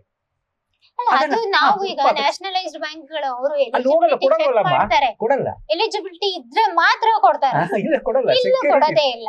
ಫ್ರೀ ಅಲ್ಲ. ಆಮೇಲೆ ನೀವು ಒಂದು ಸೈನ್ ಹಾಕ್ಬಿಟ್ಟು ಆಧಾರ್ ಕಾರ್ಡ್ ತೋರಿಸಿ ತಗೊಂಡೋಗ್ಬೋದು. ಅದ್ರಲ್ಲೂ ಈಗ ಏನಂದ್ರೆ, ಮನೆ ಆದ್ರೆ 3 ತಿಂಗಳು ಡಿಫಾಲ್ಟ್ ಆಯ್ತು ಅಂದ್ರೆ NPA ಬುಕ್ ಮಾಡ್ತಾರೆ, ನೆಕ್ಸ್ಟ್ ಅದು ಇದು ಹೋಗುತ್ತೆ. ಎಲ್ಲ ಎಷ್ಟು ಬೇಗ ಟೆಕ್ನಾಲಜಿ, ಈಗ ಕಂಪ್ಯೂಟರ್ ಅದು ಇಲ್ಲಿ ಇದು ಆಗ್ಬೇಕು ಅಂದ್ರೆ ಇದನ್ನ ಟೆಕ್ನಾಲಜಿ ಡಿಜಿಟಲೈಸೇಷನ್ ಮೂಲಕ ನಾವು ಇದನ್ನ ಪಕ್ಕ ಮಾಹಿತಿ ತಗೋಬೇಕು. ನನ್ನ ಈ ಸ್ವಸಹಾಯ ಸಂಘಗಳ ಸೂಕ್ಷ್ಮ ಹಣಕಾಸಿನ ಕಸ್ಟಮರ್ಸ್ ಅಂತ ಏನಿದ್ರೆ ಸಮಾಜದ ಬಡವರು ಇದ್ರ ಬಗ್ಗೆ ಬಹಳ ಯೋಚನೆ ಮಾಡಬೇಕು. ಎಲ್ಲಿ ಸಾಲ ತಗೋಬೇಕು, ಯಾಕೆ ತಗೋಬೇಕು, ಎಷ್ಟು, ಹಲವಾರು ಸಾಲ ತಗೋಬೇಕು. ಸುಮ್ಮನೆ ಹೇಳ್ತಾರೆ ಸರ್ಕಾರ ಏನು ಮಾಡಕ್ಕಲ್ಲ, ಎಷ್ಟು ಅಂತ ಮಾಡುತ್ತಲ್ಲ ಸರ್ಕಾರ. ಅದ್ರ ಜೊತೆಗೆ ಯಾರು ನೀವು ನೋಡಿ ಏನ್ ಮಾಡಿದೆ ಅಂತ. ಈಗ ಒಂದು ಗಿಡ ನೆಡಿಯೋದು ಫಲ ಕೊಡುತ್ತೆ. ಗಿಡನೇ ನೆಡದಲ್ಲೇ ಗಿಡ ನೆಡ್ತಿದ್ದು ಸಾಲ ತಗೊಂಡ್ಬಿಟ್ಟು ಅದನ್ನು ಕನ್ಸಂಪ್ಷನ್ ಲೋನ್ ಮಾಡಿ ಅದಕ್ಕೂ ಸಾಲ ಕೊಡುತ್ತೆ ನೋಡಿ. ಕನ್ಸಂಪ್ಷನ್ ಬೈಕ್ ತಗೊಳಕ್ಕೂ ಸಾಲ ಕೊಡುತ್ತೆ, ನೀವು ಮನೆ ಕಟ್ಟಕ್ಕೂ ಕೊಡುತ್ತೆ, ಮನೆ ರಿಪೇರಿ ಕೊಡುತ್ತೆ, ಗೋಲ್ಡ್ ಪರ್ಚೇಸ್ ಮಾಡಕ್ ಕೊಡುತ್ತೆ, ಮದುವೆ ಮಾಡಕ್ಕೂ ತಗೋಬೇಕು ಕನ್ಸ್ಯೂಮರ್ ಸಾಲ ಅಂತ. ನೀವು ಅದಕ್ಕೆ ಬೆಳೆಸ್ಬೇಕು. ಇದು ಬದಲಾವಣೆ ಆಗಬೇಕು. ಒಂದು ಜ್ಞಾನದಲ್ಲಿ ಬದಲಾವಣೆ. ಅದಕ್ಕೆ ಹಣಕಾಸಿನ ಜ್ಞಾನವನ್ನ ನಮ್ಮ ಏನು ಸೂಕ್ಷ್ಮ ಸದಸ್ಯರಿಗೆ, ಬಡವರಿಗೆ, ದುರ್ಬಲ ಮಹಿಳೆಯರಿಗೆ, ಪರಿಶಿಷ್ಟ ಜಾತಿ ಪರಿಶಿಷ್ಟ ವರ್ಗದವರಿಗೂ ಕೂಡ ಮಾಡಬೇಕು. ಜೊತೆಗೆ ಸರ್ಕಾರದ ಪ್ರೋತ್ಸಾಹ ಅಂತ ಹೇಳಿರಲ್ಲ, ಅದು ಬೇಕೇ ಬೇಕು. ಎಷ್ಟೋ ಕ್ಷೇತ್ರಗಳ ಕೋಟ್ಯಾಂತರ ರೂಪಾಯಿ ಖರ್ಚು ಮಾಡುತ್ತೆ. ಇದನ್ನ ಮಾಡಿ ನೀವು ಸೂಕ್ಷ್ಮ ಹಣಕಾಸು ಮಹಿಳಾ ಬ್ಯಾಂಕ್ ಮಾಡಿ, ಯಾಕೆ ಮಾಡಬಾರ್ದು? ಎಷ್ಟೆಷ್ಟೋ ಕೋಟಿಗಳು. ಈಗ ಇನ್ನೊಂದು ಕೇಳ್ಬೋದು, ದೊಡ್ಡ ಉದ್ಯಮದಾರರು ಬ್ಯಾಂಕ್ಗಳಿಗೆ ದೋಖಾ ಮಾಡಿ ವಿದೇಶಗಳಿಗೆ ಹೋಗಿದ್ದಾರೆ. ಇವರು ಅಂಥವಕ್ಕೆಲ್ಲ ಹೆದರ್ತಾರೆ. ನಾವು ಸಮಾಜದಲ್ಲಿ ಬದುಕ್ತಾ ಇದ್ವಿ, ಸಾಮಾಜಿಕ ಜೀವಿ, ನಮಗೆ ಮರ್ಯಾದೆ ದೊಡ್ಡದು. ಆ ಮರ್ಯಾದೆ ದೊಡ್ಡದಕ್ಕೆ ಆತ್ಮಹತ್ಯೆ ಮಾಡ್ಕೊಂತಿರೋದು ಈಗ. ಅದು ಆಗ್ತಿದೆ ಸರ್. ಇವಾಗ ಇನ್ನೊಂದೇನಂದ್ರೆ, ರೂರಲ್ ಸೈಡ್ ಅಲ್ಲಿ ಪ್ರೊಡಕ್ಟಿವಿಟಿ ಕಡಿಮೆ ಆಗ್ತಾ ಇರೋದ್ರಿಂದ ಅದಕ್ಕೆ ನೋಡಿ ಇನ್ನೊಂದು, ಈ ಕೃಷಿ ಕ್ಷೇತ್ರಗಳ ಅಭಿವೃದ್ಧಿಗೆ ಹಣಕಾಸು ಕೊಡ್ತಾ ಇದ್ದೀವಿ. ಪಾಪ ಏನು ನೀರಾವರಿ, ಆಮೇಲೆ ಇನ್ನು ಏನು ಸಣ್ಣ ಸೆರಿಕಲ್ಚರ್, ಇನ್ನು ಏನೇನೋ ಮಾಡಬಹುದು ಎಲ್ಲ. ಆದ್ರೆ ಏನಾಗಿದೆ, ಕೃಷಿ ಸರಿಯಾಗಿ ಆಗ್ತಾ ಇಲ್ಲ, ಉತ್ಪನ್ನ ಕಡಿಮೆ ಆಗ್ತಾ ಇದೆ. ಆಮೇಲೆ ಎರಡನೇದಾಗಿ ಇನ್ನೊಂದೇನಪ್ಪಾ ಅಂದ್ರೆ, ಮಳೆ ಸರಿಯಾಗಿ ಬರ್ತಾ ಇಲ್ಲ, ಕೆಲಾಮಿಟೀಸ್. ಕೋವಿಡ್ ಆದ್ಮೇಲೆ ಎಷ್ಟು ಕುಟುಂಬಗಳು ಸತ್ತೋಗಿದಾರೆ, ಯಜಮಾನರು ಸತ್ತೋಗಿದ್ದಾರೆ, ಮಹಿಳೆಯರು ಹೆಂಡತಿ ಸತ್ತೋಗಿದ್ದಾರೆ, ಮಕ್ಕಳು ಸತ್ತೋಗಿದ್ದಾರೆ, ಆದಾಯದ ಮೂಲಗಳನ್ನು ಬತ್ತಿ ಹೋಗಿದ್ದಾರೆ. ಇಂಥ ಸನ್ನಿವೇಶದಲ್ಲಿ RBI should rethink, government should rethink. ಹೊಸ ಒಂದು ಇಂಥವುಗಳಿಗೆ ಅವಕ್ಕೆ ಪ್ರೋತ್ಸಾಹ ಕೊಡೋದು ಒಳ್ಳೆಯದಂತ ಟೈಮ್. ಏನ್ ತಪ್ಪೇನಿಲ್ಲ. ನನ್ನ ಸಜೆಷನ್ ಇನ್ನೊಂದು, ಇಲ್ಲಿ ಮಾಡಿಲ್ಲ, ನಾನು ನೇರವಾಗಿ ಹೇಳ್ತೀನಿ, because I am an economist, I am also expert in micro finance. ಬರೀ ನಾವು ರಾಜಕೀಯ ದೃಷ್ಟಿಯಲ್ಲಿ ಯಾವುದನ್ನು ಹಳೆಯಕ್ಕೆ ಹೋಗ್ಬಾರ್ದು. ವಿರೋಧ ಪಕ್ಷದವ್ರು ಅವರು ಬೇಯದವರು, ಇದು ರಾಜಕೀಯ ಯಾರೋ ಕಾರಣರಲ್ಲ. ಇಲ್ಲಿ ಮುಖ್ಯವಾಗಿ ನಾವು ಮಾಡ್ಬೇಕಾದ್ರೆ ಏನಪ್ಪಾ ಅಂದ್ರೆ, ನಾವು ನಿಜವಾಗಿ ಬಡವರಿಗೆ ಸೇವೆ ಮಾಡಬೇಕು ಅಂದ್ರೆ ಬಜೆಟ್ ಅಲ್ಲಿ ಆರ್ಟ್ ಮಾಡಿ ಸೂಕ್ಷ್ಮ ಹಣಕಾಸು ಬ್ಯಾಂಕ್ಗಳು ತೆರೀರಿ ದೇಶಾದ್ಯಂತ. ಗ್ರಾಮೀಣ ಭಾಗದಲ್ಲಿ ಆಮೇಲೆ ಇನ್ನೊಂದು ಬಹಳ ಮುಖ್ಯವಾಗಿ ಗ್ರಾಮೀಣ ಭಾಗದಲ್ಲಿ ಹತ್ತಿರವಾಗಿ ಸಹಾಯ ಮಾಡ್ತಕ್ಕಂಥ ಬ್ಯಾಂಕ್ಗಳು ಇರೋದು ಪ್ರಾಥಮಿಕ ಸಹಕಾರಿ ಬ್ಯಾಂಕ್, ಕೃಷಿ ಸಹಕಾರಿ ಬ್ಯಾಂಕ್. ಅವುಗಳ ಜೊತೆ ಜೋಡಣೆ ಮಾಡ್ಬೇಕು ಇವುಗಳನ್ನ, ಸ್ವಸಹಾಯ ಸಂಘಗಳನ್ನ.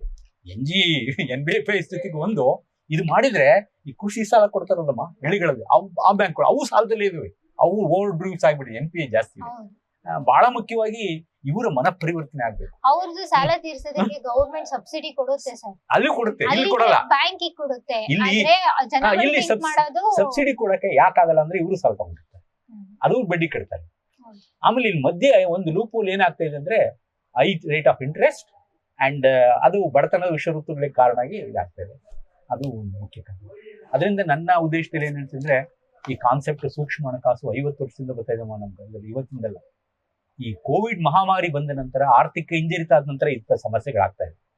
ಇದನ್ನ ಸರಿಪಡಿಸಬಹುದು. ಇದಕ್ಕೆ ಸರಿಪಡಿಸೋದಕ್ಕೆ ಸರ್ಕಾರಗಳು, RBI, ಬ್ಯಾಂಕುಗಳು ಮತ್ತೆ ನಾವು ಏನು ಗ್ರಾಮೀಣ ಪ್ರದೇಶದ ಜನರು ತರಬೇತಿ ಪಡ್ಕೋಬೇಕು, ನೋಡ್ಬೇಕು. ಒಬ್ಬ ಯಾರೋ ಬೆಳೀತಾರೆ ಅಂದ್ರೆ ನಾವು ಹಂಗೆ ಮಾಡೋಣ ಅನ್ಬೇಕು.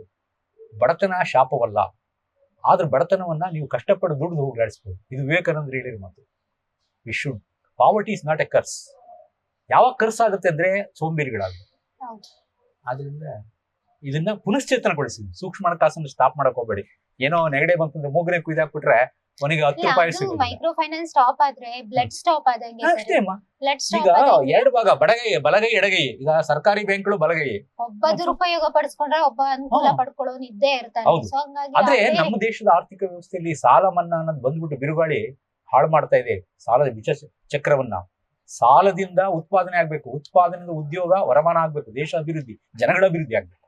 ಇಲ್ಲಿ ಏನಾರ ನೀವು ತೀರಿಸಲಿಲ್ಲ ಅಂದ್ರೆ ಆ ಸಾಲ ಚಕ್ರ ಬಿದ್ದೋಗುತ್ತೆ, ದೇಶ ಬಿದ್ದೋಗುತ್ತೆ, ಆರ್ಥಿಕ ಅಭಿವೃದ್ಧಿ. ಅದು ಬಹಳ ಮುಖ್ಯ ಈ ವಿಚಾರದಲ್ಲಿ. ಆಮೇಲೆ ಮಹಿಳೆಯರ ಅಭಿವೃದ್ಧಿ ಆಗೋದಕ್ಕೆ ದೇಶದಲ್ಲಿ ಜೆಂಡರ್ ಈಕ್ವಾಲಿಟಿ, ಇದು ಸೂಕ್ಷ್ಮ ಹಣಕಾಸಿನ ಒಂದು ದೊಡ್ಡ ಸಾಧನೆ. ಸಬಲೀಕರಣ ಒಂದು ದೊಡ್ಡ ಸಾಧನೆ, ಮಹಿಳೆಯರ ಸಬಲೀಕರಣ ಆಗ್ತದೆ. ಆಮೇಲೆ ಸಣ್ಣ ಉದ್ಯಮದಾರರು ಬಹಳ ಚೆನ್ನಾಗಿ ಬೆಳೆದರೆ. PMDY ಅಂತ ಹೇಳ್ತಿಲ್ಲ, ಪ್ರೈಮ್ ಮಿನಿಸ್ಟರ್ ಜನ್ಧನ್ ಯೋಜನೆ, ಅದು ಕೂಡ ಸ್ತ್ರೀ ಶಕ್ತಿ ಯೋಜನೆ SM ಕೃಷ್ಣ ಮಾಡಿದ್ರು. ಇವುಗಳೆಲ್ಲ ಬಹಳಷ್ಟು ತುಂಬಾ ಇನ್ಸೆಂಟಿವ್ಸ್ ಅವಕ್ಕೆ ಪ್ರೋತ್ಸಾಹ ಕೊಟ್ಟಂಗೆ. ಆಪತ್ಕಾಲದಲ್ಲಿ ಗ್ಲೂಕೋಸ್ ಹಾಕ್ತಾರೆ ನೋಡಿ ರೋಗಿಗೆ ಕಾಯಿಲೆ ಆದಾಗ, ಹಂಗೆ ಈ ನ್ಯಾಚುರಲ್ ಕೆಲಾಮಿಟೀಸ್ ಟೈಮ್ನಲ್ಲಿ ಸಹಕಾರ ಕೊಡೋದು ಅಂದ್ರೆ ನೀವು ದುಡ್ಡು ಕೊಡೋಕೆ ಹೋಗ್ಬೇಡಿ. ಹೆಂಗ್ ಕೊಡ್ಬೋದು? ತರಬೇತಿ ರೂಪದಲ್ಲಿ ಕೊಡಿ. ನಬಾರ್ಡ್ ಆ ಕೆಲಸನೇ ಮಾಡ್ತಾರೆ ಈ ಸಂಘಗಳಿಗೆ. ಆದ್ರೆ ಸೂಕ್ಷ್ಮ ಹಣಕಾಸು ಸಂಸ್ಥೆಗಳು ಕೂಡ ಅತಿಯಾದ ಲಾಭದ ವ್ಯಾಮೋಹ ಇಟ್ಕೊಳ್ಬಾರ್ದು. ದೋಖಾ ಸಂಸ್ಥೆಗಳನ್ನ ಹಿಡಿದು ಇದು ಮಾಡ್ಬೇಕು. ಕೆಲವು ಸರಳೀಕರಣ ಮಾಡ್ಬೇಕು, ನಿಯಮಗಳನ್ನ ಒತ್ತಡ ಹಾಕಬಾರ್ದು. ಈಗ ಏನೋ ಕಷ್ಟ ಕಾಲದಲ್ಲಿ ಅವು ಮಾರ್ಜಿನ್ ಮಾಡ್ಬೇಕಾ, ಇದು RBI ಇನಿಷಿಯೇಷನ್ ಮಾಡ್ಬೇಕು, ಇನ್ಯಾರು ಮಾಡಂಗಿಲ್ಲ. ಯಾವುದು ಮಾಡೋದಕ್ಕೆ ಈಗ ಸರ್ಕಾರ ಮಾಡ್ತಾ ಇದೆ. ಈಗ ಮಾಲಗನ್ ಕಮಿಟಿ ಇದೆಯಲ್ಲ, ಮಾಲೇಗಾನ್ ಕಮಿಟಿ, ಅವರು ಒತ್ತಡ ಹೇಳ್ಬಿಟ್ಟಾರೆ, 24 ರೂಲ್ಸ್ ಮಾಡ್ತಾ ಇದ್ದಾರೆ. ಆಮೇಲೆ ಜೊತೆಗೆ ಇದು ಎಲ್ಲಿ ತಲುಪಬೇಕು ಅಂದ್ರೆ ಜಿಲ್ಲಾ ಮಟ್ಟದಲ್ಲಿ ಸೆಲ್ ಬೇಕು, ಅದು ಮಾಡ್ತಾ ಇಲ್ಲ, ಮಾಡಿಲ್ಲ. ಅಲ್ಲಿ ಹೇಳ್ತಾರೆ ಟ್ಯಾಂಕಲ್ಲಿ ಅಲ್ಲಿ ನೀರು ಹಾಕ್ತಾರೆ ಡೆಲ್ಲಿನಲ್ಲಿ, ನಮ್ಮ ಮನೆಗೆ ಬರೋಲ್ಲ ತೊಟ್ಟೆ ನಿಂತು. ಸ್ಥಳೀಯ ಮಟ್ಟಕ್ಕೆ ಬರಲ್ಲ. ನಾವು ಸ್ಥಳೀಯ ಮಟ್ಟಕ್ಕೆ ಬರಬೇಕು ಅಂದ್ರೆ ಜಿಲ್ಲಾ ಮಟ್ಟದಲ್ಲಿ ಇವಾಗ ತುಂಬಾ ರೂಲ್ಸ್ ಅಂಡ್ ರೆಗ್ಯುಲೇಷನ್ RBI ಮಾಡಿದೆ, ಆಡಿಟ್ ಇದೆ 1 crore ಆದ್ಮೇಲೆ. ಆಮೇಲೆ ಆಡಿಟ್ ಮಾಡ್ತಾರೆ. ಹೌದು, ಆಡಿಟ್ ಇದೆ, ಆಮೇಲೆ ಇನ್ನೊಂದು ಆಡಿಟ್ ಅಂತ ಹೇಳ್ತಾರೆ. ಇನ್ನೊಂದು ಮಾಡ್ತಾರೆ, ಎಲ್ಲ NBFIS ನಿಂದ ಇವರು ನಿಮ್ಮ ಸಾಲ ಎಷ್ಟು, ತೀರುವಳಿ ಎಷ್ಟು ಏನು ಋಣ ಭಾರ ಎಷ್ಟಿದೆ ಎಲ್ಲವನ್ನೂ ತರಿಸ್ಕೊಂತಾರೆ. ಎಂತಾರನ್ನ ಅಪಾಯಿಂಟ್ ಮಾಡ್ಕೊಂಡಿದ್ರ, ಗೈಡ್ಲೈನ್ಸ್ ಎಲ್ಲ ಕೊಟ್ಟಿದೆ, ಆದ್ರೂ ಅದಕ್ಕೆ ಮುಸ್ಕು ಹಾಕ್ಬಿಟ್ಟು ಬೇರೆ ಮಾಡುವಂತಹ ಕೈಗಳು ಇಲ್ಲ. ಅದನ್ನ ಮಾಡಿ ಅಂತ ನಾನು ಹೇಳೋದು. It is my suggestion, individual suggestion. ಜಿಲ್ಲಾ ಮಟ್ಟದಲ್ಲಿ ನೀವು ಮಾಡಿ. ಏನೇನ್ ಆಗ್ತಾ ಇದೆ ಮೈಕ್ರೋ ಫೈನಾನ್ಸ್ ಅಲ್ಲಿ? ಮೈಕ್ರೋ ಫೈನಾನ್ಸ್ ಇನ್ಸ್ಟಿಟ್ಯೂಷನ್ ಯಾವ್ಯಾವ ಇದಾವೆ, ಏನೇನ್ ಮಾಡ್ತವೆ, ಏನೇನ್ ದೋಖಾ ಇದಾವೆ, ಅದನ್ನ ಯಾರು ಮಾಡಕ್ ಹೋಗ್ತಾ ಇಲ್ಲ. ಎಲ್ಲ ಕೈ ಚೆಲ್ಕೊಂಡಿದ್ದಾರೆ. ಸರ್ಕಾರಿ ಬ್ಯಾಂಕ್ ಅವಷ್ಟೇ ಟಾರ್ಗೆಟ್ ರೀಚ್ ಮಾಡ್ಕೊಂಡು ಹೋಗ್ತಾ ಇರ್ತಾರೆ. ಪಂಚವಾರ್ಷಿಕ ಯೋಜನೆಗಳು ಹೋದಂಗೆ ಎಲ್ಲ ಹೋಗ್ತಾ ಇರ್ತಾರೆ.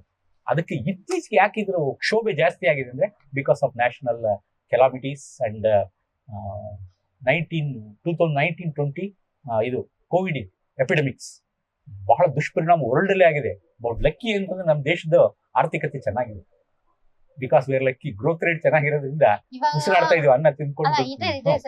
ಮತ್ತೆ ಇವಾಗ ಏನಾಗಿದೆ ಅಂದ್ರೆ US ಅಲ್ಲಿ ಆಗಿರುವಂತ ಅನಾಹುತಗಳು ರೆಸಿಷನ್. ಹೌದು, ಒಂದು ಈಗ ಇದಾಯ್ತಲ್ಲ ಸರ್, ಬೆಂಕಿ ಹಚ್ಕೊಂಡು ನ್ಯಾಚುರಲ್ ಕೆಲಾಮಿಟೀಸ್ ಅದೆಲ್ಲ ಆದ್ಮೇಲೆ ಮತ್ತೆ ಈಗ ಎಲೆಕ್ಷನ್ ಆಯ್ತು, ಅಲ್ಲೊಂದು ಟ್ರಂಪ್ ಎರಡು ಇನ್ಸಿಡೆಂಟ್ ಇಂದ ಇಂಡಿಯಾಗೆ ಎಷ್ಟು ಅದಕ್ಕೆ ಹೇಳ್ತೀನಿ madam, the last chance for the world ಅಂತ ಒಂದು ಬುಕ್ ಬರೆದರು.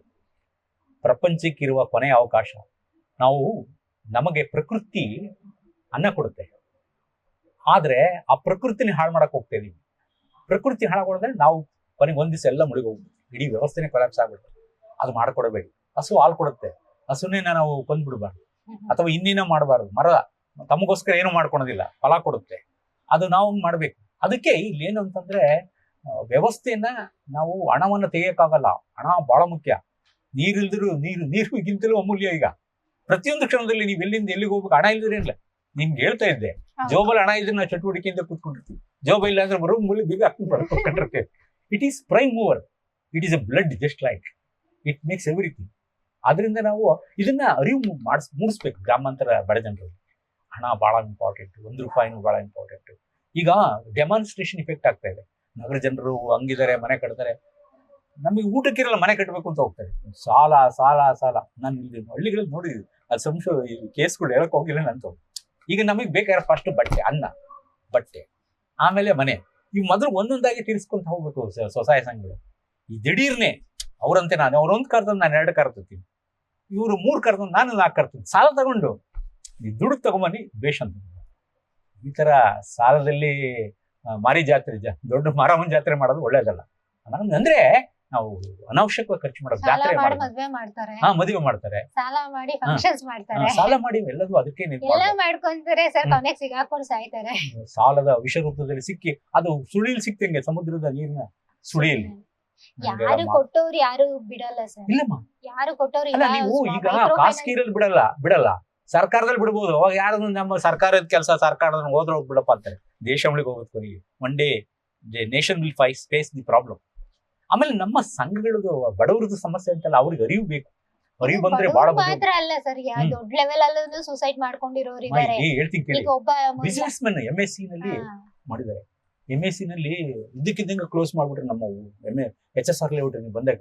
ಯಾಕೆ ಸರ್ ಹಂಗ್ ಮಾಡಿದ್ರೆ ಅಂದ್ರೆ ಲಾಸ್ ಆಗ್ಬಿಡುತ್ತೆ ಸರ್, ದೊಡ್ಡ ಅಂಗಡಿ. ಕಾರಣ ಕಟ್ಟಕ್ಕಾಗಲ್ಲ ಸಾಲವನ್ನು, ಬಡ್ಡಿ ಹಾಸಿಗೆ ಇದ್ದಷ್ಟು ಕಾಲ್ ಚಾಚಬೇಕು sir. Must act according to our length of person.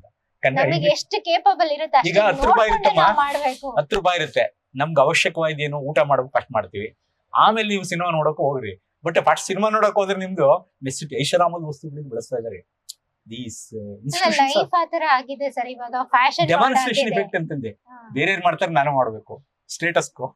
ಏನೇ ಒಂದು ನೀವು ಸಾಲ ತಗೊಳ್ಳೋದಕ್ಕೆ ಹೋದಾಗ ನೀವು ತುಂಬಾ ಎಚ್ಚರಿಕೆ ವಹಿಸ್ಬೇಕಾಗತ್ತೆ. ನಮಗೆ ಆಗತ್ತಾ ಕಟ್ಟೋದಕ್ಕೆ, ನಾವು ತಗೊಳ್ಳೋದು ಕೇಪಬಲ್ ಇದೀವಾ, ಯಾವಾಗ ಕಟ್ಟಬೇಕು, ಎಷ್ಟು ಕಟ್ಟಬೇಕು, ಕಟ್ಟೋ ಕೇಪಬಲ್ ಇದೀವಾ, ಕಟ್ಲಿಲ್ಲ ಅಂದ್ರೆ ಏನಾಗತ್ತೆ, ಇದೆಲ್ಲದ್ರನ್ನ ಅಂದಾಜನ್ನ ನೀವು ಇಟ್ಕೋಬೇಕಾಗತ್ತೆ. ಇದು ಇಟ್ಕೊಳ್ದೆ ಇದ್ರೆ ತುಂಬಾ ಪ್ರಾಬ್ಲಮ್ಸ್ ಗಳು ಕ್ರಿಯೇಟ್ ಆಗುತ್ತೆ. ಇಷ್ಟೆಲ್ಲಾ ಪ್ರಾಬ್ಲಮ್ಸ್ ಗಳಿಗೆ ನಾವೇ ಹೊಣೆಗಾರರು ಬಿಟ್ರೆ ಬೇರೆ ಯಾರನ್ನು ಹೊಣೆಗಾರರು ಆಗಕ್ಕಾಗಲ್ಲ. ನಮ್ ಪ್ರಾಬ್ಲಮ್ಸ್ ನ ನಾವೇ ಸಾಲ್ವ್ ಮಾಡ್ಕೋಬೇಕಾಗಿರೋದ್ರಿಂದ ನಮ್ಮ ಪ್ರಿವೆನ್ಷನ್ ಏನಿರುತ್ತೆ, ತಗೊಳ್ಳೋದಕ್ ಮುಂಚೆ ಒಂದ್ ಎಚ್ಚರಿಕೆ ಕ್ರಮ ಅಂತ ಏನಿರುತ್ತೆ, ಇದನ್ನೆಲ್ಲ ನೀವು ವಹಿಸ್ಬೇಕಾಗತ್ತೆ. ಯಾವತ್ತಿಗೂ ಯಾಮಾರ್ಬೇಡಿ ಅನ್ನೋದು ಒಂದೇ ಕನ್ಕ್ಲೂಷನ್ ನಾನು ಹೇಳ್ತೀನಿ. Okay, thanks.